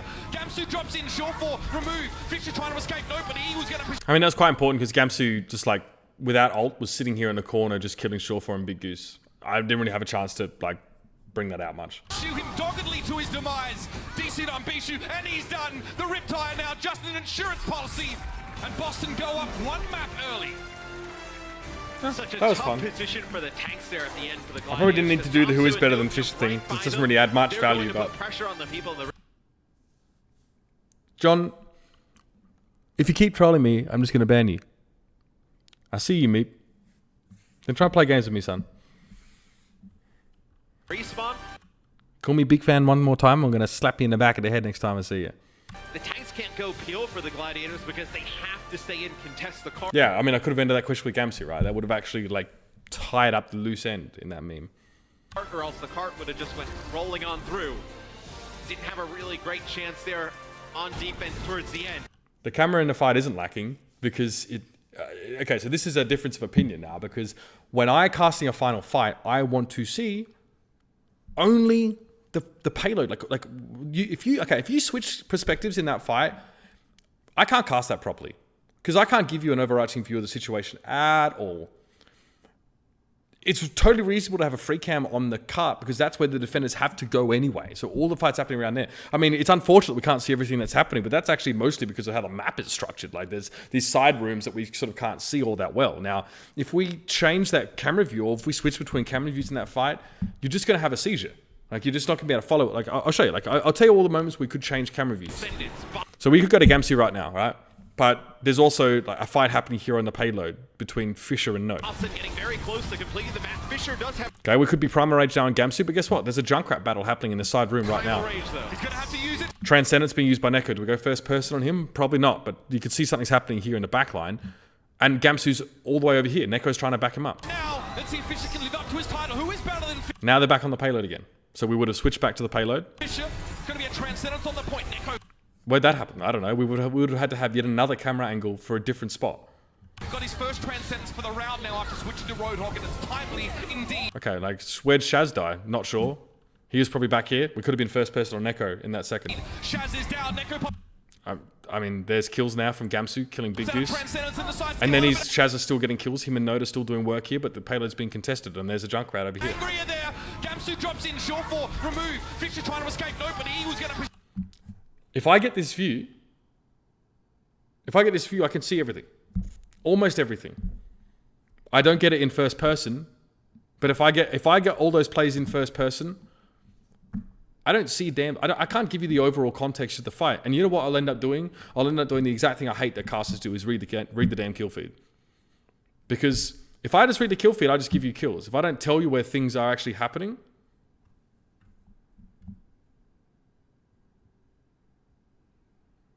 switching to Roadhog? Yeah, I mean, it's a very minor thing, right? You know what I meant. Pursue him doggedly to his demise. Yeah, and Junkrat doesn't even see who he kills, but you can still see like where the Junkrat's aiming. DC on Bishu, and he's done. So we get a first person on the Riptire, which may or may not have been relevant. The Riptire now just an insurance policy, and Boston go up one map early. Such a tough position for the tanks there at the end for the Gladiators, because Gamsu and Note jump right by them. They're going to put pressure. And the thing is, like, if we actually start watching a free cam, then everyone's like, you weren't watching the supports, you weren't watching the tanks, you were just looking at the DPS players or stuff like that. For me, that camera view is what I want to cast from. That's what I want. I don't want it switching constantly between... And what we're actually getting lately as well is that we're getting more first person. We're using a little bit more first person stuff. And that's actually makes it harder for me to cast. So this game already is hard to cast. And then with first person, it gets even harder to cast because I can't tell you anything about what's happening outside the fight. I need to like take a brief snapshot mentally of the free cam before we go into first person. And then I have to literally try and construct how the fight works in my head while I'm casting to give you any sort of context to the kills that are actually happening during the cast. And I'm not always going to be right. So do I just leave it? Maybe. But then you literally get to see 12% of the fight instead of a free cam where you can try and capture as much of the action as you can, and at least you have an idea where the positions of players are. I don't think there's an over-focus on Widow POV, no, because in a game that's got such high time to kill as Overwatch does, finding situations where kills just occur and like you can get a man advantage very quickly is very important. But I mean, like you saw that fight, we had no Widowmaker focus at the end of that round at all because they weren't playing on the payload. Pressure on the people in the respawn. The tanks can't go peel for the Gladiators because they have to stay in, contest the cart, or else the cart would have just went rolling on through. Yeah, I mean, like Widow and Pharah POVs are important because you get like a more of an overarching view while still being able to see your players individuals.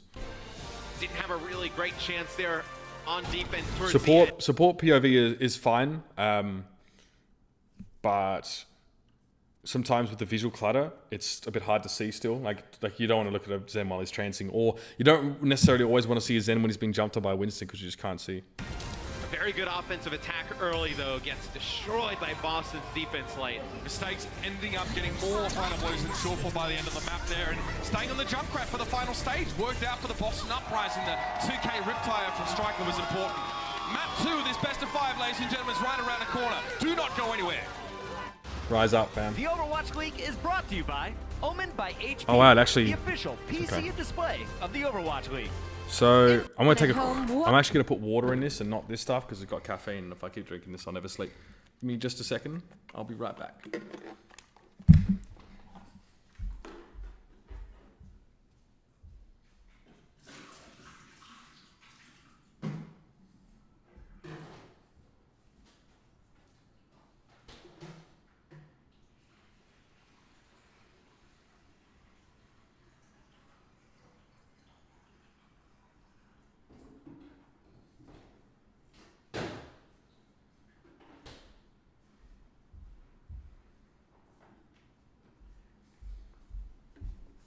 Okay. Yeah, I'm gonna leave you on the lovely Zoe for a moment. All right, I got my water. I got my bro jug. Gains not included.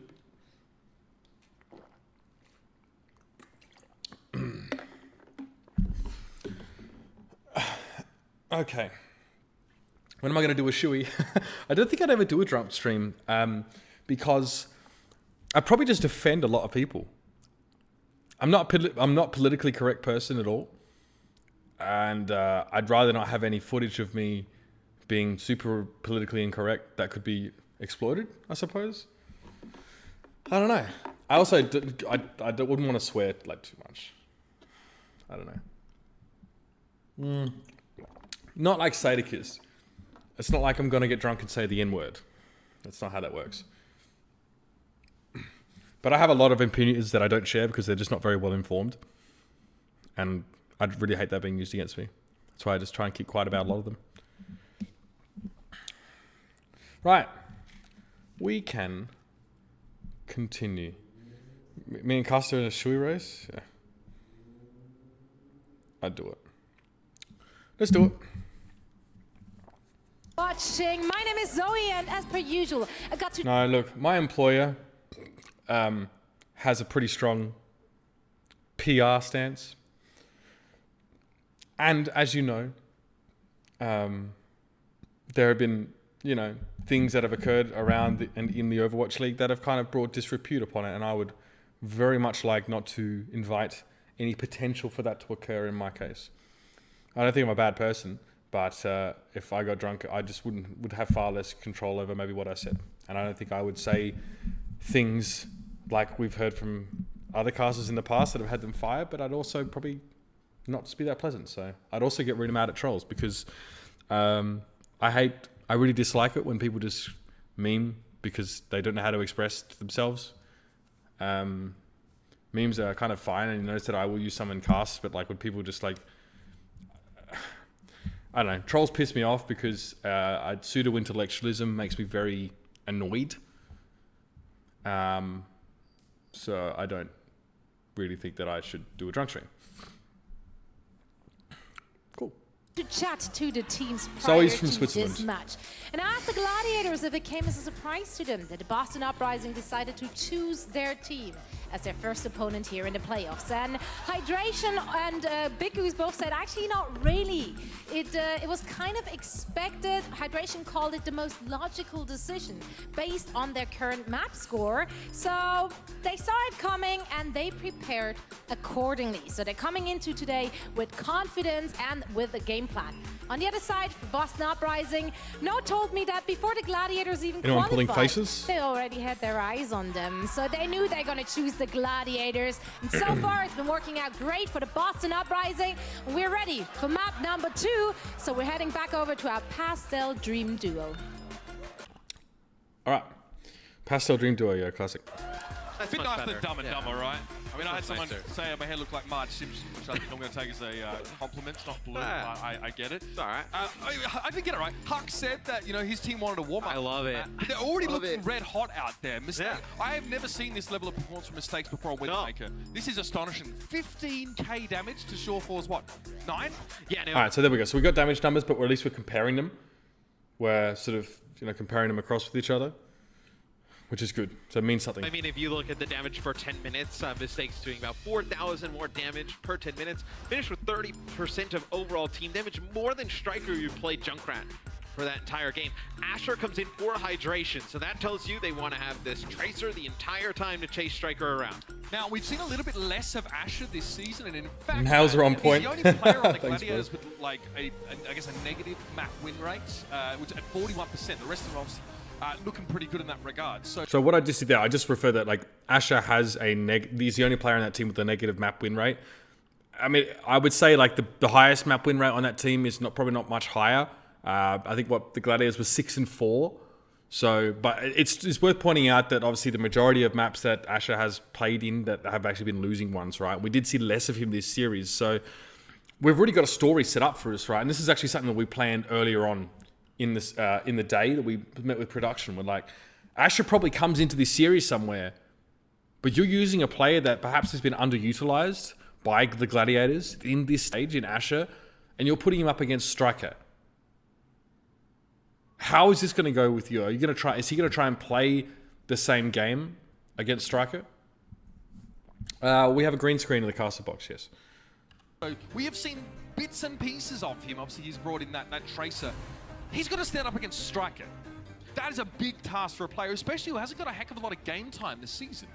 Yeah, the Tracers we've seen that have been successful against Striker have not really opted into those 1v1 duels, head on. They've just kind of put some pressure on him and then just like lingered in that area, in that space, and just kind of just pushed him away. Just keep him far away from the back line. But so again, Matt's pointing out that like the way that your Tracer style is most effective, perhaps against Striker, is not by engaging him and trying to 1v1 him, but to try and have a greater impact over the fight than Striker has himself, right? So you keep Striker at bay and you keep him away from your backline. Like Jake is a good example of this on the Houston Outlaws. Jake protects Linkser a lot as Tracer. He actually doesn't really try and 1v1 enemy Tracers too much unless they are trying to get onto Linkser.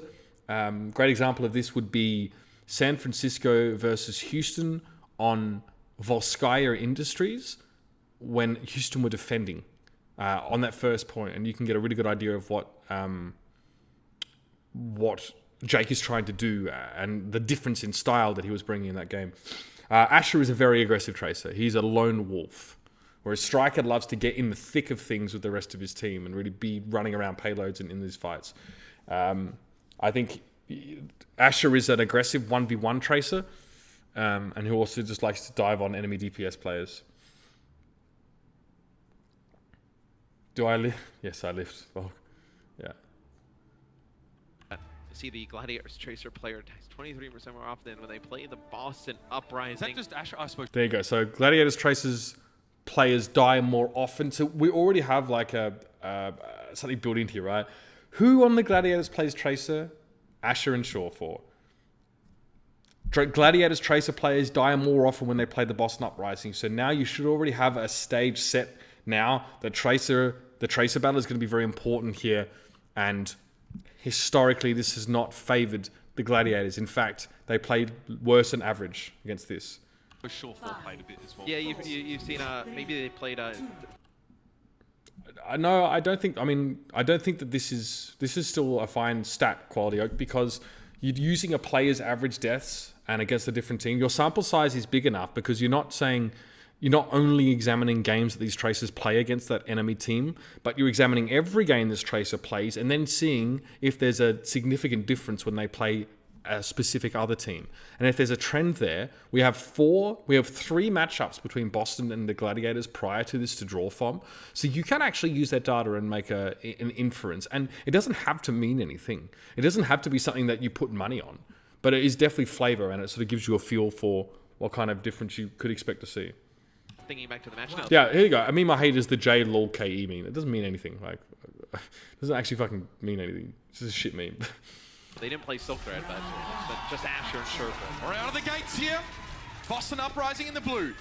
And it will be mistakes at the 4 with this Widowmaker, which so far has been about as sharp as a surgeon's scalpel. Are we going up against Shaw for again? Now, that's the question, right? Is this... You notice I use a simile there, just trying to have a different way of saying he's playing good, he's playing bad. You can use an analogy like a sort of simile or, just to try and spice it up a bit.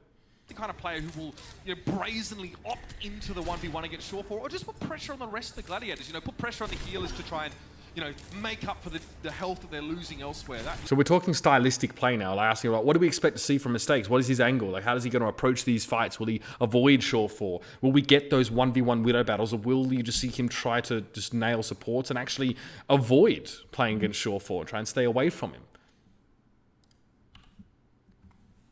Is what we want to find out right now. Well, he doesn't necessarily need to go and hunt Surefour. If he's just putting down a ton of damage on the point, Surefour needs to come out of position to get him, right? So if he can just... So you see, like, we're talking about Widow point of view, and people ask if it's overused. I mean, it literally decides how this battle plays. I remember watching London versus Seoul. I think it was in stage 1 or stage 2. And, like, literally, if one team killed the enemy Widow, the team whose Widow died would just walk off the point and give it up. Like, that would decide the entire fight. It's very important. Peppering these tanks like he was doing, Boston will take the point first. Passive approach from the Gladiators here. They don't try and contest, but Shore 4 has found mistakes. Now that'll be a Kellex resurrect. So you see straight away. You see the response straight away. Right, so if he can just keep peppering these tanks like he was doing, Boston will take Watch how they respond. first. I love this switch, by the way. Switch, and where do we go? So we're Striker, and we can see the dive now from Boston because Mistakes is dead. And they're going to try and collapse on Bishu. Bishu's trying to get aggressive on him.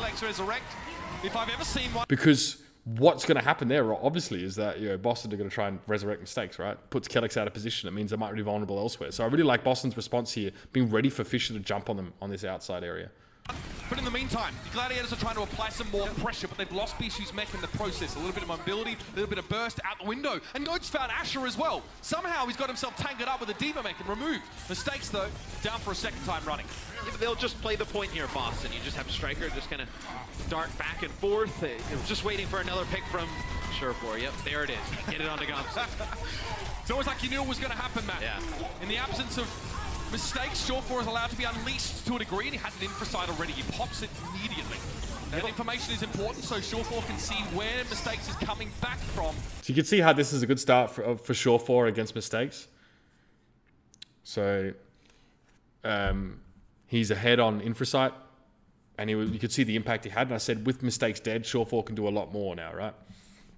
And Fisher now has been resurrected back into the point. It's a lot of stall here, though, from Boston. You had Valkyrie and you have Transcendence. They get Fisher really low.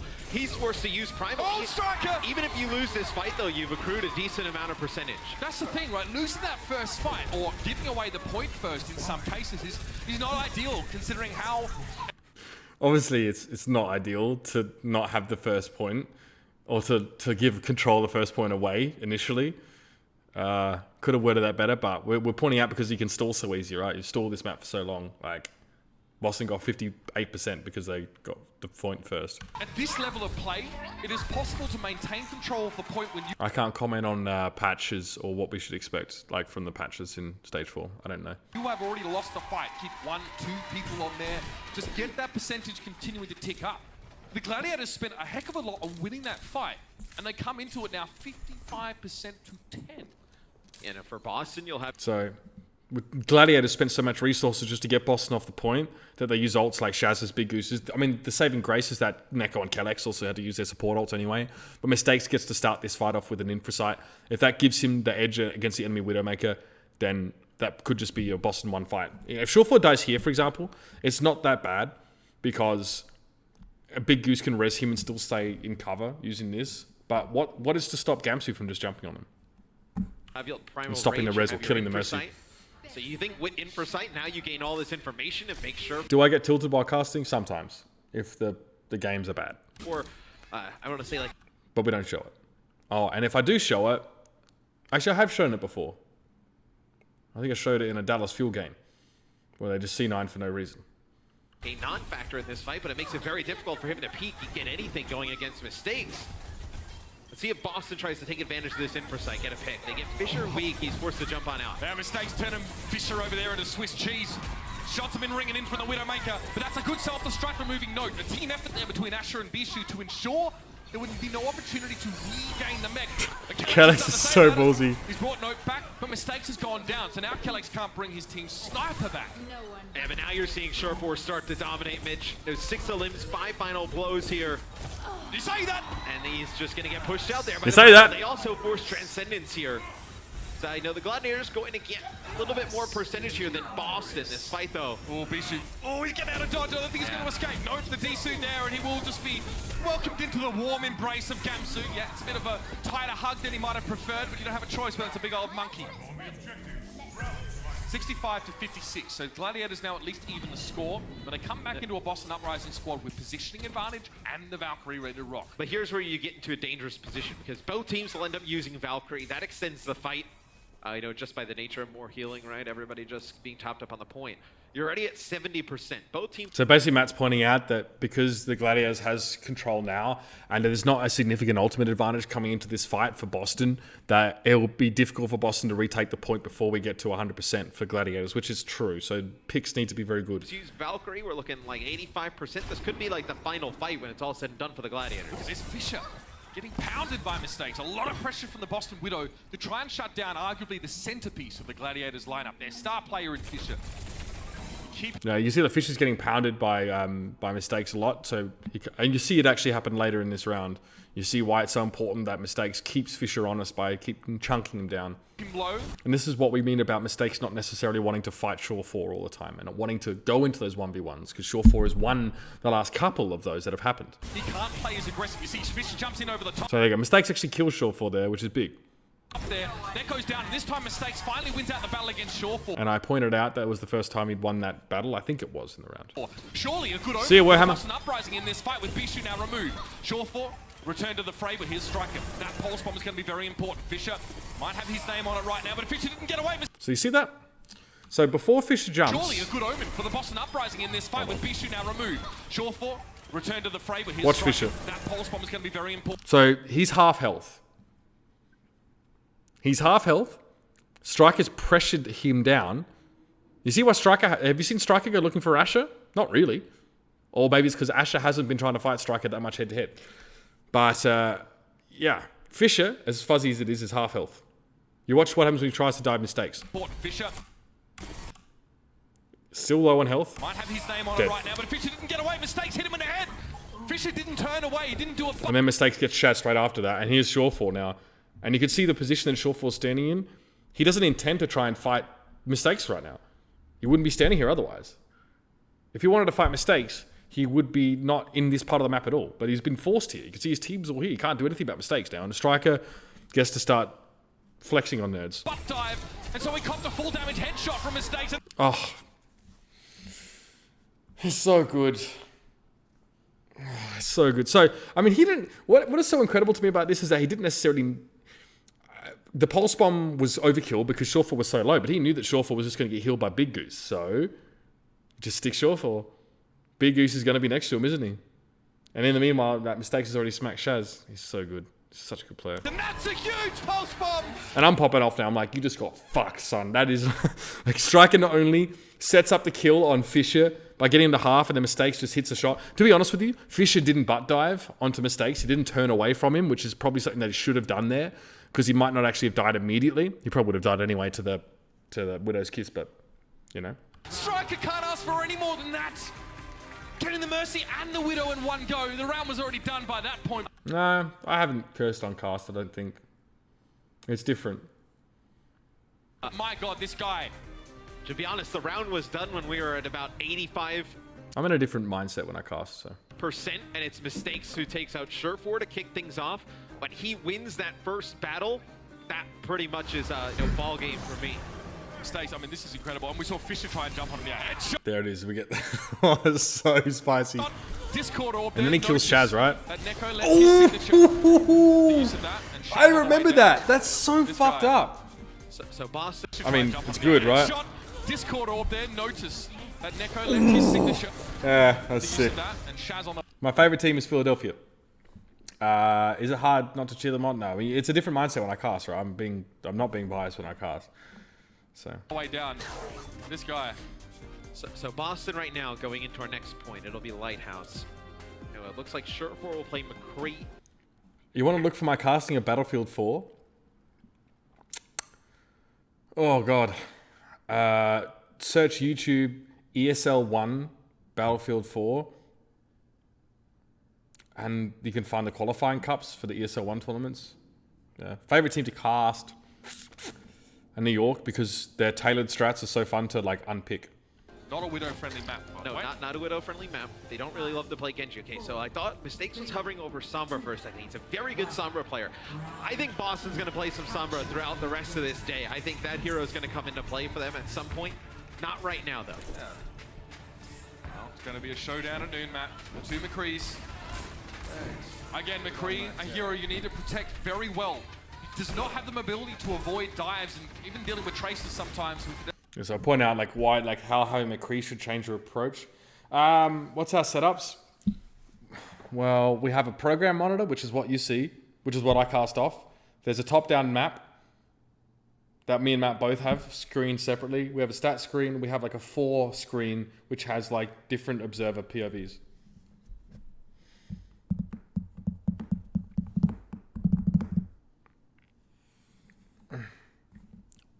Doesn't have a flash is a big challenge.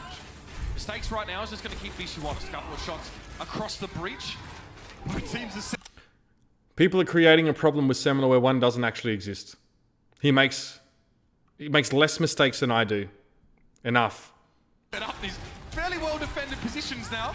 Notice that Kellex is pocketing mistakes right now, so he's definitely being catered to by his team. But look at that. Fish is trying to get in the back line here. Kellex is down and no mistakes is going to follow. He's a one-man army, and that's no joke. Fisher goes in and gets... That's massive from Fisher. That's individual impact was big. Mistakes right now is just going to keep Fisher... I wonder if people realize that going off on tangents isn't actually bad casting. It's just a stylistic decision. I was just explaining before in the previous map, like we weren't talking about what was actually happening on the screen because it wasn't relevant. A couple of shots across the breach. Both teams have set up these fairly well defended positions now. So watch this from Fisher, it's really good. So it's just Fisher right now, he's not being pocketed. So he's definitely, he dives in, he hits the jump and dive. Kellex is definitely dead. By his team, but look at that. Fisher's trying to get in the back line here. Kellex is down and no. That's just disgusting. That is disgusting how he just gets both of those guys. That is so sick. Mistakes is going to follow. He's a one-man army, and that's no joke. Fisher goes in and gets two of the most important heroes on the side of Boston. Yeah, Semmel's not a bad caster. He just has a style that some people don't like. Get over it. Started off. Yeah, they had Fisher and Asher. I'm so bored of this Some pressure discussion. up on the high ground, and they're able to take the point here early. So, Gamsu and Note went up, and they tried to put some pressure on the Surefour. It was just a pretty good defensive hold up there. The difference is Bishu stayed up with the McCree and the support. Note went in on that. So suffice to say, Fisher wins that fight because of getting the Mercy and the McCree. Dive. Shaz now preparing a few more salvos. Eventually, the Gladiators will have to drop to this point. Boston are forcing their hand. They want the Gladiators to come to them. See Fisher taking a lot of poke as he tried to approach them. Didn't quite get as far as he would have liked. So this is a very token resistance on the point from the Gladiators. I think it's just actually Bishu and Asher at the moment. And I see Asher's now had to go for a health pack. He's had to drop down and get a health pack. So Bishu probably gets run over here. But basically the Gladiators are just trying to pull them onto the point so then they can dive down. It's got no THC in it, no. It does have nicotine, though. See that now Bishu's very important right now. He's trying to keep the point alive, but no, he lingers a little bit too long and the damage was too much. Perhaps he overran. I like Philly Fusion because they're a lot of them are old friends from the European scene that we came up with to start with. That's also why I also like Dallas, because there are a lot of old friends. Public overhead view, no news on that. Couldn't tell you. Estimated or under, actually. He's removed. So what happened? So the Boston dive in, and the Gladiators are hoping to jump on them as they get to the point. So Bishu tries to go up. Bishu's very important right Oh, he hits the lip. I don't even know if he's actually wanting to get out the top. now. He's trying to keep the point alive, but no, he lingers a little bit too long and the damage was too much. Perhaps he overestimated. Okay, so there was a dive from the Gladiators, but it's actually over here. So they don't dive the point, they try to hit the back line. Like you can't see it. They're off to the side here. So I think the Gladiators dive, like Fisher and co, were up here and they tried to get around. It's kind of it's a smart way of trying to circumvent the back line. And then over here you've got the McCree and the Mercy. So I think Surefour's being pocketed during a dead eye at the moment. Or under, actually. He's removed. And Yeah, see, that's where the back line was. So I assume that's where Fisher wanted to go, but Mistakes just... Mistakes gets the dead eye kill on Fisher. And And that'll be a very quiet Gladiators slinking back to their lair. And the only reason that Boston can play like that, Mitch, is because you can allow a striker to move onto the point solo against 2 players. I mean, they had Asher in Fissure there for a decent period of time, but Striker just kind of contests it for a while. You know, they can't really deal with him, and then it forces more players down, and that's exactly the fight. So this is pretty cheeky. So he can actually drop down and then jump back up. Surefour, if Surefour pushes him and tries to flash Gamsu, note goes up here. That Boston wanted. They wanted to fight on the point. They didn't want to Okay, fight so this long distance yeah, or at least he went to do that. battle. Striker's pulse bomb once again. Going to be the key to victory in this fight. Just a little bit too deep, realized he can't get past the big body of Bishu, has to recall. There it is. Classic Fisher. We've seen him ride the lightning like that a few times before. He makes sure Neko gets a burial at sea. And now Striker, yeah. So parting gift for Bishu is going to ensure that D-suit, the self-destruct.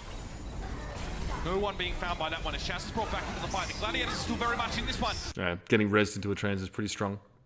Mistakes finds Fisher, but the Transcendence on the point to allow Bishu now to do most of the damage. Fave's stage 3 match is London versus Boston. Can't really hold up in the heat.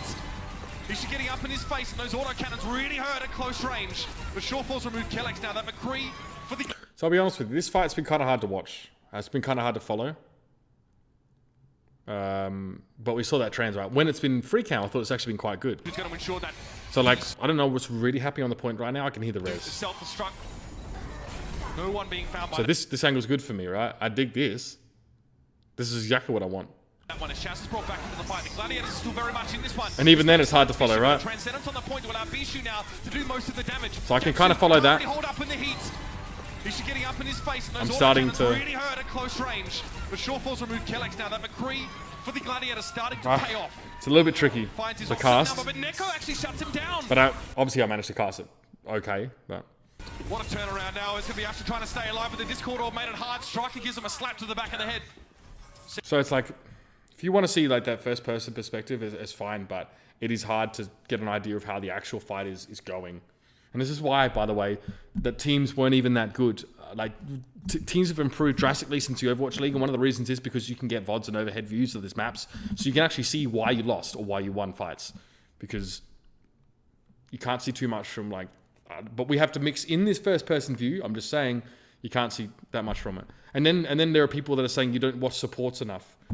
I don't want to watch Mercy during this fight. I don't want to watch it. It doesn't tell me anything. I know what they're going to do.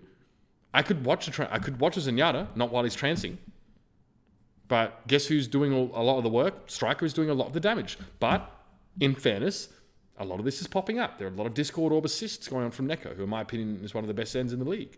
Sends him reeling. You look at this Tracer matchup. I don't know right what now, contenders Asher get. is, 10 elims, 3 final blows, 5 deaths. You have Striker at 18 eliminations, 7 final blows, only 1 death. So the things that Striker is doing on Tracer right now. I mean, I didn't know we were legally allowed to show that kind of thing. It was also, Bishu's been playing very good for the Gladiators. You saw a really Matt cut me off there, but I wasn't really adding anything of value, so I don't mind. really nice self-destruct there to clear the point. That allowed Big Goose to resurrect Shaz, who had the Transcendence. So it's a nice use of the self-destruct there to just clear space. Talk about it all the time, don't we? That's some space cleared. The space that Gamsu used to occupy is definitely empty for the time being. He's back to spawn now, but Asher's... Did you see that Asher just got completely smashed by Striker then? Just wrecked. Look at his health. Great pulse bomb, mind you. Really good dive down. That's some space cleared. This is how you open up a fight, by the way. This is how you take the point back as Gladiators. But just look at this. The space that Gamsu used to occupy is definitely empty for the time Recall. being. He's back to... Holy shit. Like, he just got headshot like 12 times there. This is why Asher struggles against head-to-head sometimes against Striker in this match. Four now, but Asher's looking worse to wear on the point. Need to benefit from some healing from Big Goose. But the pulse bomb.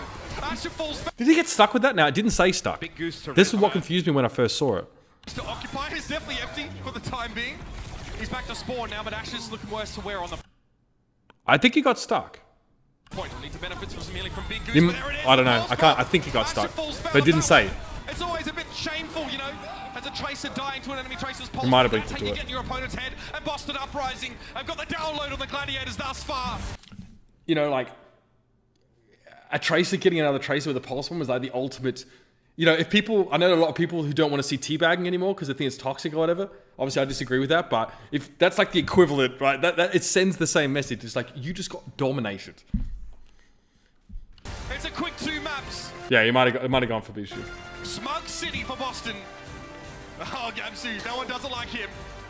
Gamsu has a smug Incredible face how, sometimes, I thought. Throughout the stage, even the later part of stage 2 in Boston was playing really well. Then into this, they have looked so good. Oh, no, I'm just referring to how quickly Asher was burst down by Striker in that moment. Onion Fish. But we all consider them underdogs. We all talk about. So I'm not big on Milky either, Big Bardolph. They are putting on a show. Did you hear, James, that they were mentioning your yet to frag title in Sydney? That they had to bring it back up, bro?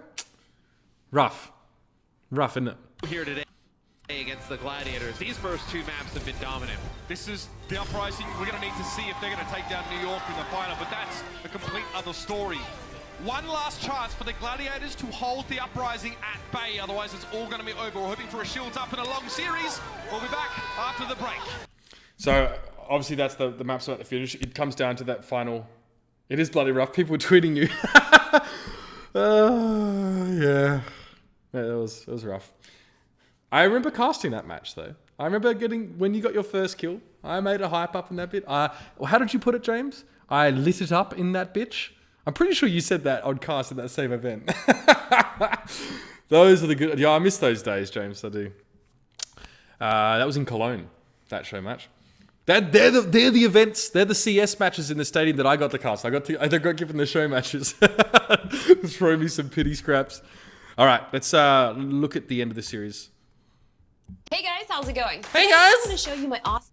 I don't want to see anything It's got everything from I you. love, all in one. Something tells me that New York might Wait, what the hell? have a bit of a new strat here, right? They've been throwing That's not what I want. curveballs at Boston the entire time. All right, hold on. Let me fix has this to up. be a That's map that obviously they the wrong can play series. for, knowing This is that my they post-review can AMA screen, by the way, as you can see. I'll be using it later for the actual post-review AMA. But for now, I'm just using it so...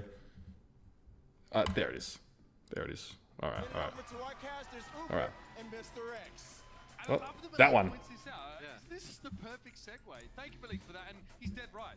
Raw frag potential, raw mechanical skill is very important. But Matt, the coordination of the Boston Uprising is something we were just looking at in detail. Yeah, and I mean, if you have both, that's great, right? When you have players like Stakes and Strikers, Uber toxic mechanically shouting talented, and then the sis. coordination comes through with everybody else. Sis It's going to be F. very difficult to beat. Towards the end on Ilios, it was a really interesting play that just kind of developed. So, I mean, take a look at this from the minimap POV. So this is usually what I watch. So the pulse bomb goes down on a Gamsu, and then you see the Gladiators, they just kind of decide like, okay, like let's push forward. Fisher wants to get aggressive. Nobody deals with Striker. Striker gets the DMEC on Nabishu, and then Fisher gets weak, so he has to back out. What happens? They all end up grouping up. They res Gamsu anyway. So now you see what the free cab's looking like? This is the minimap of that fight. And they just kind of like, it was almost like a bait-in, right? But they wanted to dive in after getting that first pick. So naturally a first-person view is even trickier to see. Deny the res. Nobody went with Fisher there. They just kind of, he jumped in, got really weak, and then he has to jump back out. Bishu's already DMEC. I don't think Boston's 10-0 is luck, no. I just don't think New York were really prepared for them when they played them The first. Gladiators were to try and capitalize on the fact that Gumsy was down, but in doing so, they overextended. And they kind of allowed Striker into the point. Hydration is back. The Gladiators fans have been thirsty for a map win. This is your man.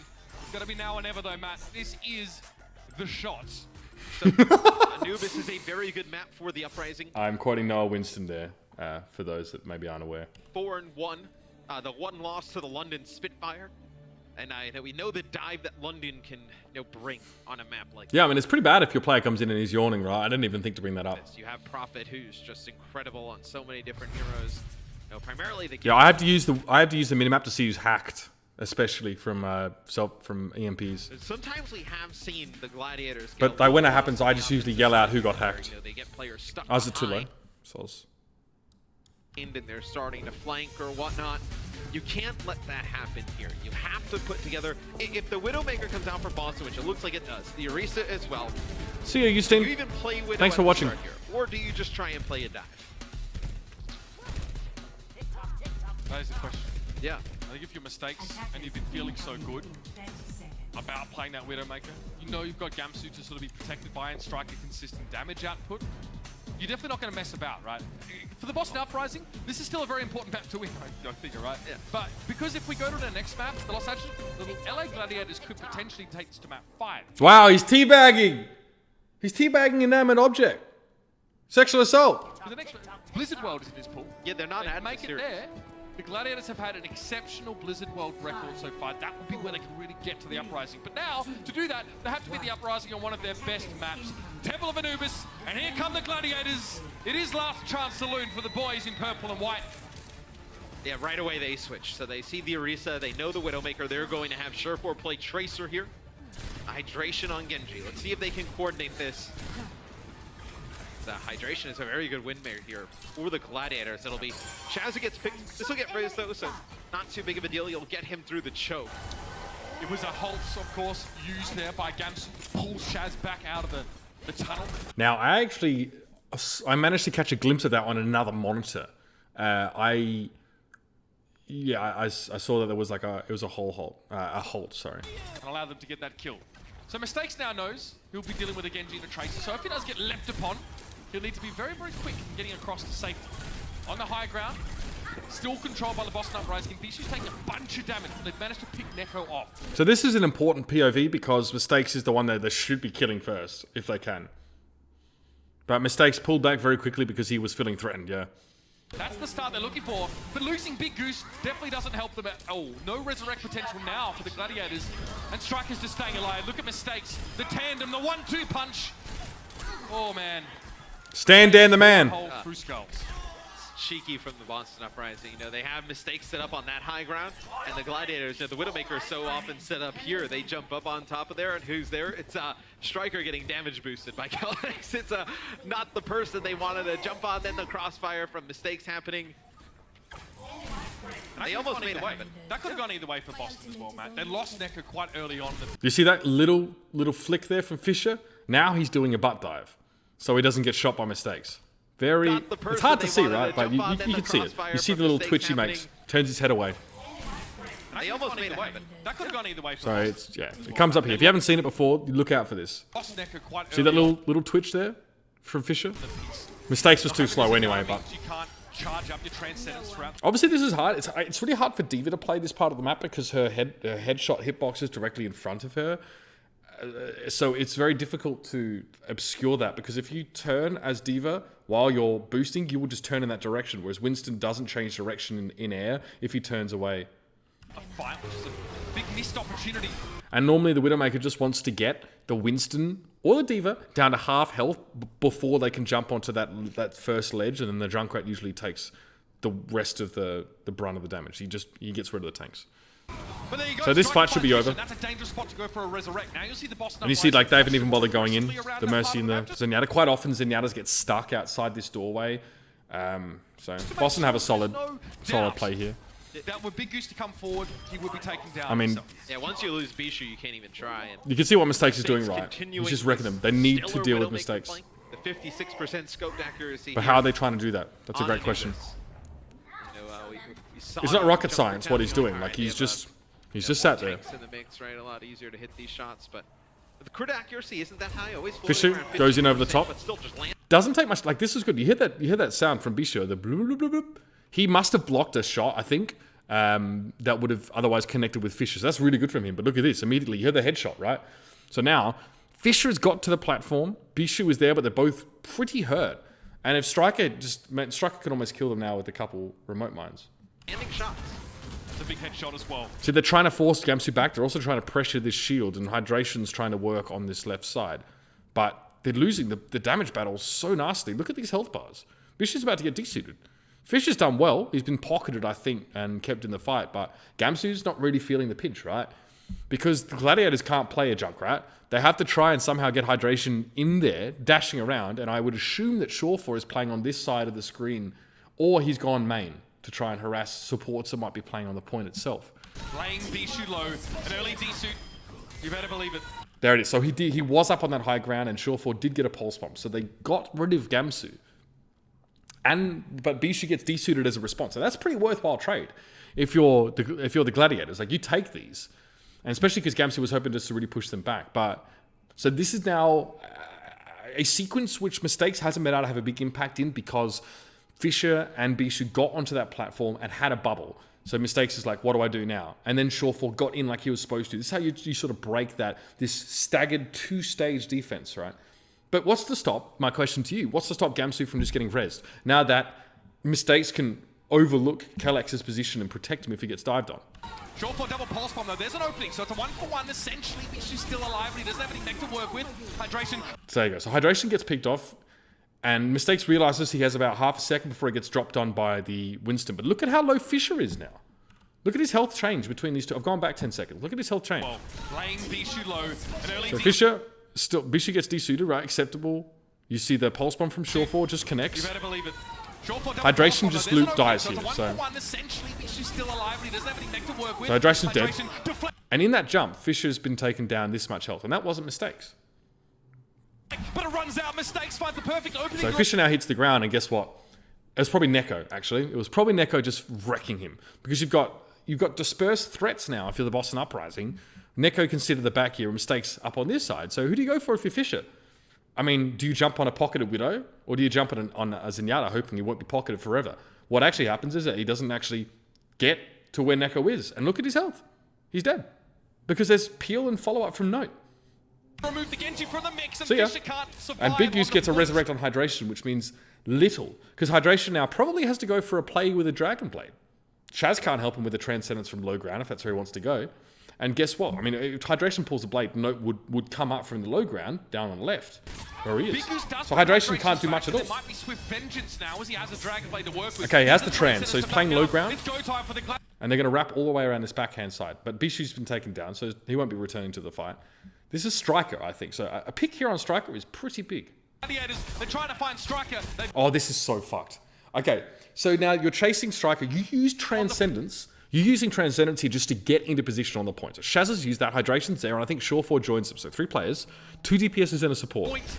Big Goose does bring Hydration back, and there might be Swift Vengeance. Because they can't get Shore4. It's just being pocketed, right? And they can't get up there. The only player that can actually get up there is Hydration. On the Shore4 triple blinks across from the other high ground, but it takes too long for him to get there. Now as he has a Dragon Blade to work with. Here's the Transcendence to back So it up. 3 players It's go pushing time for forward. They look at the Gladiators. Striker. This is fucked. So this is what Striker does. He's going to now turn the situation into something that favors him. Trying to find Striker. Drops into the low ground. Now, if you don't have line of sight with the Zenyatta during this Transcendence, you don't benefit from it. Also, burst damage beats Transcendence. They've got him.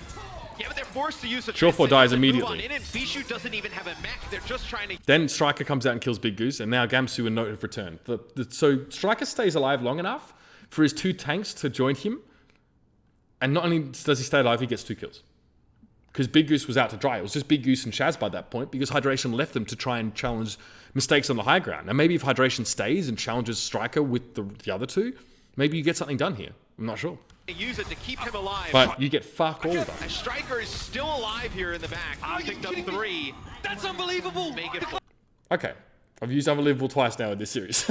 Gladiators use the Transcendence just to try and get to him. Striker was being chased by. Now, why am I yelling?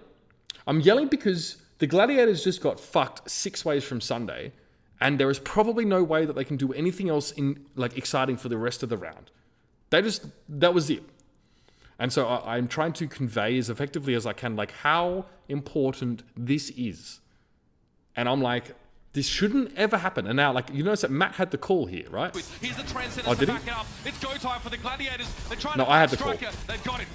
But as soon as I pass to Matt, that's when shit starts hitting the fan.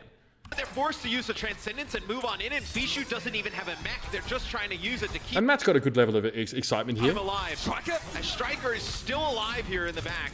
So I threw to him, and then you see this off him. Cheers later. Cheers, Bartolf. Sleep well, mate. Picked up 3. That's unbelievable. Make it So that's why I'm yelling while there's nothing happening, because this has just rocked the Gladiators to the core. Gladiators use the Transcendence just to try and get to him. Striker was being chased by 3 people. Oh, no. And you see me bringing it down now, because it's just you got fucked. There's not much to be excited about now. The fight's already over, but you need to know how important it Kills was. them all. Shore4 was the first one to go. He followed him too close. Yeah, Winston and Diva were there. Not to begin with. I think when you saw it that they were on their way back, or on their way around, should I say? Because Note had to try and chase them. When we saw the Tracer, the Genji, and the Zen chase the Junkrat, Note was behind them. But they had a window in which they could have killed the Junkrat, and then they could have probably turned on Note or Gamsu, right? Because they had the healing there. They had 2 supports, and they had 2 DPSs. So if Striker dies there early, then it doesn't go well for the rest of the Uprising, I feel. Striker just went into the close quarters rooms. He knew he had the advantage. Sideshow has more viewers. Yeah, he deserves more viewers. The guy actually streams every day, consistently. He's putting in the work. there, and now we're starting to make sure for feel that Striker Junkrat's really good. Stats are really good. He's literally like top. He's like top 3 in 5 different stat lines, like damage, low deaths, like all this stuff. bad man. That is a all or nothing fight. Yeah, see, Matt points it out, like all or nothing. Yeah. Gladiators can be full held here quite easily. Well, I mean, yeah, when you use both of those support ults, right, and you try and push in, that is we are going for it here, and after that, it's well, let's try and make something happen. That's kind of how you feel. I mean, now mistakes, you have a Gamsu switch over to Winston, probably did that just to make it back, but now you'll be able to kind of counter dive when they jump up onto that high ground, protect mistakes a little bit. You have your Transcendence, and you have a Riptire. You're going to have a self-destruct as well, so a lot of good ultimates here. Hey Diana, welcome. So you see mistakes are being threatened a bit there. Up onto that high ground, setting up, so getting that early damage. You notice that the Boston, actually, the Uprising are no longer playing around this low ground, because Gamsu, he loves doing this. He fucking hates playing Orisa. And if there's any situation where he doesn't have to play Orisa, that's fine. So he dies. As soon as he dies at Orisa, he switches, because he knows he's got to get back to the point quickly. And we saw him arrive just after Striker was wrecking Hydration and Shorefall, right? So he's back on the Winston, which now means you don't hold this platform at all. You sort of sit on this side of the stairs, try to break line of sight, and you respond. You counter dive now, which is what Matt's pointing out. Have your Transcendence, and you have a Riptire. You're going to have a self-destruct. So yeah, Mistakes knows what's coming. And he can just jump away. He will be pocketed in a moment by Kellex. He'll notice what's going on. As well, so a lot of good old. So immediately Kellex is on him. You can see the healing there, and he jumps across. Now Hydration steps up. So this is the next thing that's been thrown at Mistakes. Now the Gladiators are realizing we need to get rid of this Widowmaker. But Hydration doesn't want to stay there too long. He fakes dropping down, then dashes back towards it. But here's a Riptire. So this just could be over now, purely based on ultimate advantage. Striker could just break this one right open here and now. Striker's dead, so this Riptide. He didn't see the Mercy. That will last him. Couple seconds. He did not see the Mercy in that side room. Left. He didn't really get much with that one. That could be dangerous now. That Riptire had to be impactful in this fight. Mistakes jumped upon here by a primal range Fisher. But they have a Transcendence. Because like these are all ultimates that the Gladiators used in the last fight for nothing. They just got outplayed. So now Boston have them. But Big Goose and Shaz are close. Then we could have a Transcendence Blade from Hydration. That healing back now on the Transcendence on the point. The Boston Uprising now have to stand and deliver. They take the fight. How do I keep myself from cussing? A lot of practice, I guess. Here and now, Shaz is down. Gamsu found him. What a big picket. Big Goose is right behind him. Hydration now pulling the Dragon Blade. I mean, Jay Hong's Winston is objectively worse than the top Winstons. It's not the best Winston. It's not as good as Gamsu's, but he's played it twice. Be the savior. It's him or nothing right now. And no, it's not going to be enough. He will be cut down. Bishi removed. Shorefall. He's not for this world. And Fisher, it's just Fisher. And there's nothing else left for the Gladiators. They will be full held here on the first point. And the Uprising look imperious. Not even a tick. Psycho Bunny, the classic. No. All right, I'm going to pee really quickly. And we'll get down to the second half. But this is almost over now. So we'll do a quick AMA at the end. It's already 11 PM, classic. I'll be back.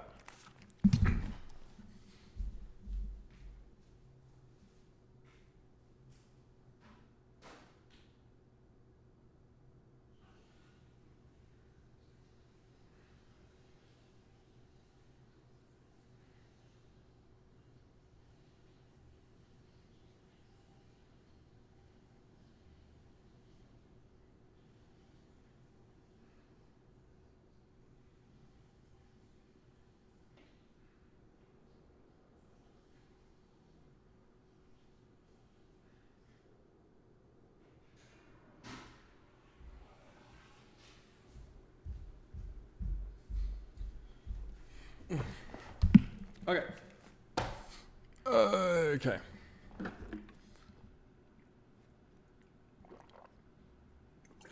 I mean, I don't just avoid cursing, you just can't do it. You think Blizzard are going to let me curse?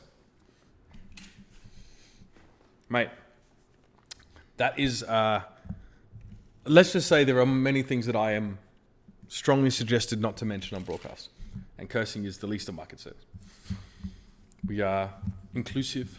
We are putting out a product that hopefully is pleasing to a wide range of people. And that sometimes means compromising on some other aspects, like swearing, for example. Okay. Do we interact with the crowd? Yes, but we don't there's nothing set in stone. There's no times where we can have signings or anything like that. So usually people just tweet me and I go out and say hello to them. It's pretty chill. The hush.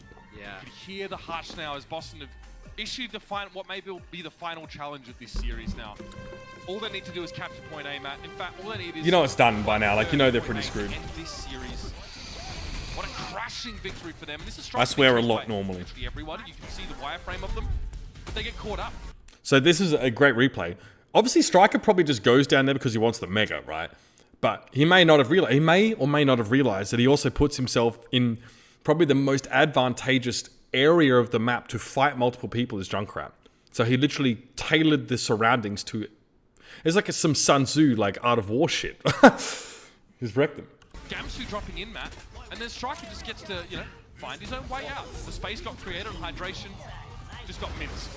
But when you use both support ultimates and you pressure that hard, you need to get the kills. It's because they never really got a chance after that. I mean, Big Goose and Shaz both die at about 91%. I've had some great, I've really had some lovely people cheer me some bits as well. Thank you guys. I'll try and it probably wouldn't have even thank been people that close properly. towards the end of Striker when he was running the later Rip Tire. I saw Big Goose where their little Yeah, help for sure, pass was, Avatar, he was man. hiding in the Just corner give me a of the tweet or dark, something. just missed I'll him. come out and say hello. And he blows the tire up there, kills him. Shaz is on the point basically alone.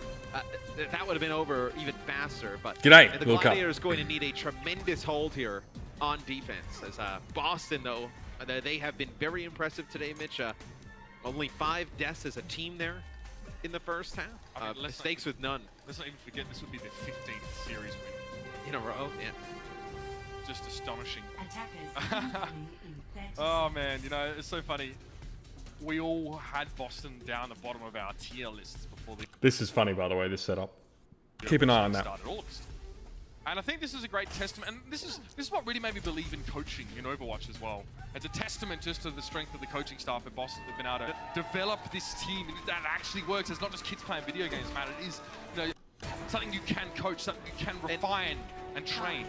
And I just love Hawk's attitude towards it, right? Because they come in here today, the entire crowd is chanting for Los Angeles. So we're just right? talking. We're just having some conversation here, like a little bit about Boston, giving them some airtime because they deserve it. They're about to win, and yeah, they're good. You kind of look at it as like a hostile environment, right, for the Boston Uprising, but some teams rally around that. I used to love it as a player and a coach, like when the crowd would be against us. It's just something that brings everybody together. So you notice that me and Matt aren't referring to the action right now because we probably expect to see Boston take a while to get rolling here, and when they get picked off early, this fight won't amount to much. It's just early poke. It's can we get in without losing a player. So Matt is now, drawing on an analogy from his experience as a pro player and as a coach in the pro scene. So, that's kind of good to have here, I feel. It's a bit of color. Explaining how you're feeling as Boston when you're so close to winning a series, right? I kind of like that, where we're going to focus more on that human element a bit more and get people thinking more about how these players are feeling. Thing you can rally around is each other. And I just, it's great. I feel like Boston is really loving the fact that, they're playing here in LA against LA, and they have all that pressure on them. I mean, even the biggest diehard fans from either LA team can't deny just how incredible this team is developed. Now, not going great to start with, though, for the Boston Uprising. So now, we actually bring it back. So we actually spent a good minute or so sort of before we actually get into the game, right? Which is, I think, okay, because again, like I said, you can see Boston aren't looking like they're about to break through. Hydration's just wrecking them. He got this really nice trap set up. It is, managed to win their fight. So it's a great chance for Matt to we could talk about how Boston might be feeling, and we've had conversations with these guys. Let's look a bit more at the humans behind the keyboards. Let's look a little bit more how they're feeling in this case. I think that's the kind of what we want to go for sometimes, and I feel like we don't do as much as we would like to do. So, yeah, that's kind of the plan. Big thank you to Custer for the host. Thank you, bro. I didn't see it initially. I actually have my notifications turned off right now because we're trying to get through this stuff. But if you come over from his stream, thank you. This is not a gameplay stream. I am analyzing my casting and Matt's casting, and we're almost done. But we'll do an AMA after. So, yeah, maybe that's your thing. And we can hang around and talk about it. So, we've just now started to talk about what's actually happening in the game here, me and Matt, after a little bit of time thinking about the human element for Boston Uprising. In all fairness, they've not really done much about this setup. I mean, the Gladiators must hold here. Does he get something done? This next fight, though, is the one that they're going to need to win. So that one is one where... Okay, so Matt sets up a milestone now. This is a good technique in casting where, let's just say you've been watching this fight and you've been, this is what we call going on a tangent, right? We kind of went on a tangent a little bit about the players. It's still relevant, but not specific to the gameplay. So what Matt's doing now is establishing a milestone, something to look forward now into the next fight. So if you've been with like us and you've been floating out and thinking and wondering and just sort of, coming along this journey of discussion with us, now we're going to bring you back and focus you back on the game because there's something that you should be paying attention to, perhaps. Boston just jumps in. They just pretty much die. That's all they have. It's okay. So the Gladiators have done a really nice job. They've kept track of who they've killed. They know that Striker is up on that top right high ground. They still have not dealt with him, though. So there you go. So if you get that headshot on a Winston, Gamsu doesn't spend much time on this balcony at all. If you miss that headshot, then Gamsu probably gets to set up here, put the bubble down. But it's tough because if you try and bubble, you're still very susceptible to Hydration's Junkrat just blowing you up immediately. So use this recall to get back. Striker's going to attack here now. Neko. So Neko going down. So Hydration would have been lobbing some remote mines either over his head or he had a trap set up in that side room. Blown to smithereens. A good start to the fight there, and Shore4 gets a cheeky dome on towards Striker now. Right, so this is just the Gladiators winning a few fights. They're getting ultimates. So this is really good for them. It's solid because they're not giving up any first picks and they're getting a lot of good poke damage down. They're charging up ultimates. Next fight, Shore4 has Infrasight, so we can also work with that. He can get huge amounts done. So this is good. This is good times right now for the Gladiators. Uprising, but it is sticking. That's the most important part. Kellex won't be getting out this time. So there you go. A very heavily targeted Mercy player in general, Kellex. That's my way of saying that Kellex has been dying a lot this series, and he's been focused down very heavily. I think that's where a lot of teams try and hit Boston. Almost too fast to find. They're going to know that the Striker is back here once they use the Infrasight. He's back now by the spawn. So you can see his POV. Mm-hmm. Right, so this is potentially good from Striker, but we know as viewers... Oh, no, did I... Hold on. Yeah, we know as viewers that this is about to happen, right? So this whole thing gets dismantled. And I'm thinking about this while I'm casting, and I'm like, well, people know what's going on, right? But let's see how he responds. Work on your spots while you're there, I suppose. He'll be just biding his time. All it takes is him to double blink onto that bridge and put straight away. So he's now been spotted. Pressure on the Shaz, and they're in trouble. He's immediately spotted out. Yeah. But see, it's not a bad... I don't think Striker minds so much that he's seen because now, yes, he's been revealed, but he's also a concern for Shore4. And if he can tax Shore4's mental bandwidth or his attention in any way in this part of the map, then that's a very good thing, right? If he can keep this guy busy, he's loving life. The Infrasight now for Shore4, giving him an early warning system. He may not have known Striker was actually... What's up, Topsider? ...behind his backline. And yes, this is a switch up here. So Shore4 just changes sides because now he spent all of his time looking for Striker when he was up on this point of view. That Boston actually got into this side room, right? So staying here does nothing for him because he can't see the front door. So he needs to switch up here and then he can actually have a shot straight down. I mean, Widow has great vantage points on this map. It's astonishing. He has to go far here because you can't risk having Thanks Striker... for the host, America. Appreciate it. You have to play at that distance. It's safer. It doesn't give him any sight of the front door, but this is just him making the right choice. They've lost Gamsu. Right. So I kind of mentioned it there. I think I sort of mentioned that he doesn't have sight of the front door, but it is safer. It is more though because of the fact that he wasn't watching Boston and they snuck in, so he had to change. This is by necessity, not purely for self-preservation. Fish is down though, and Gamsu's been brought back, so it's a numbers advantage for the... And he drops on the point now, which is mad risky, but he is also concerned about a Genji seeing him while he's focusing on something else, I would say. Boston uprising now. But he's been spotted and he's in trouble. 6v5. It's going to get nasty. So Shore4 dies there to mistakes. And yeah, this Riptire has to be like so good. They still have a Transcendence, by the way. I think Shaz might have just got that, but they've lost Fisher and Shore4. So Big Goose now needs to get some pretty fat reses. He has Valkyrie, he popped it. Still winnable for the Gladiators, but you have like 2 seconds to get this right. I turned around and I looked at Striker. Did I just go back again? Sorry. Did I just throw us all out of that? I did. Sorry. They're a little help. Let me go back to where we were. Okay, that's close enough. Okay. Thanks for the sub, Tyler. You shouldn't sub to me. All right, let's carry on. He's immediately spotted out. Yeah. The infrasight now for Shawfall, giving him an early warning system. He may not have known Striker was actually Fucking ads. behind. Get these VODs up. And I think I don't have ad block on, so that's my own fault. Switch up here. He has to go far here because you can't risk having Striker just come in and one clip you, so you have to play at that distance. Yeah, so we mentioned like sure, it's safety for Shawfall, but also he can see more from here, right? It's safer. It doesn't give him any sight of like, the front door, but this is just him Fisher's low. making the right choice. They've lost Gamsu. Fish is down. So Shawfall knows like shit's about to hit the fan now. They've lost Gamsu, so like their peel is severely limited as well, and so they've lost Fisher. Sorry. So they have like not much of a front line, which now means that, you know, Boston are transitioning into hitting the back line is pretty hard. Losing Gamsu, or getting rid of Gamsu is pretty sick, like the fact that Shaz gets him. But Shaz has this transcendence the whole time. I just don't think he has a great chance to make good use of it. You can see he's been pushed back down here. Gamsu's been brought back, so it's a numbers advantage for the Boston Uprising now. It's a 6v5. It's going to get nasty. He couldn't save Shawfall because he was across the point from him. Riptide hydration. It's the Hail Mary. There's got to be something here.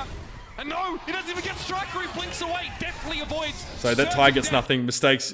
I mean, he gets trapped there, right? From the explosion. But he breaks out. So I think what happens here is Hydration actually uses another trap inside this small room here. And so obviously placing a new trap will, I believe, end the effects of a current trap. So Mistakes actually gets a chance to do something now with this Dragon Blade. And you can see the reses are coming through now. Like Fisher's... I think he's switched to Orisa. So he's, he's on the Orisa, right, of course. He was always on the Orisa, so he's back in the fight. But Mistakes just gets rid of the supercharger here. That's all he does with the blade. Try and cut through some of this extra damage. And now with the Transcendence to follow them up, he can just start dashing into them and getting a bunch of resets. Fisher, well, he had his supercharger removed now. They're back to normal in terms of the damage output. Resets. Mistakes is cutting them up there. Sushi Chef, extraordinaire. Gamsu's prime. Now, Gamsu's actually the chef, so that actually could have been good. If I could have done something with that, but... I mean, you see this kill feed, right? And this is just what happens when you're... The Gladiators use the Orisa up on this point here. It makes a lot of sense because you can get like a staggered setup. You get a first line of defense and a back line where Shawfall is sitting. But when you play inside this room, that supercharger that Fisher used has to survive, and you need to do mad damage. But you've got a Winston in your face with a Primal Rage and a Genji dashing through you, so you're not really gonna sort of do much about that. Thanks, Top Nut. So that happens. It's not the end of the world, but you know. So I just call it. It's the end of the fight. It's, you know, fairly big deal. So let's go and review the last moments of this again, and then we'll see how we sign off, and then we'll do a AMA for a bit. Something here, and no, he doesn't even get Striker. He blinks. Yeah. So that Rip Tire, he pulls that, and I think Hydration might pull that because he's wants to go back to human. Let me check that. Numbers advantage for the Boston Uprising now. It's a 6v5. It's going to get nasty. Riptide hydration. It's the Hail Mary. There's got to be something here. And no, he doesn't. Okay, I think he wants to hit Striker, but Striker blinks away from it. That's just sick. He gets Striker. He blinks away. Definitely avoids. Okay, and I called it at the time, so great. I'm glad I knew it at the moment. Certain death from the explosion of the Riptire. Mistakes was trapped for a short time. And now they're dragged. So there's a Transcendence there for Shaz. So it's not a terrible setup really for the Gladiators, but Boston have a trans too.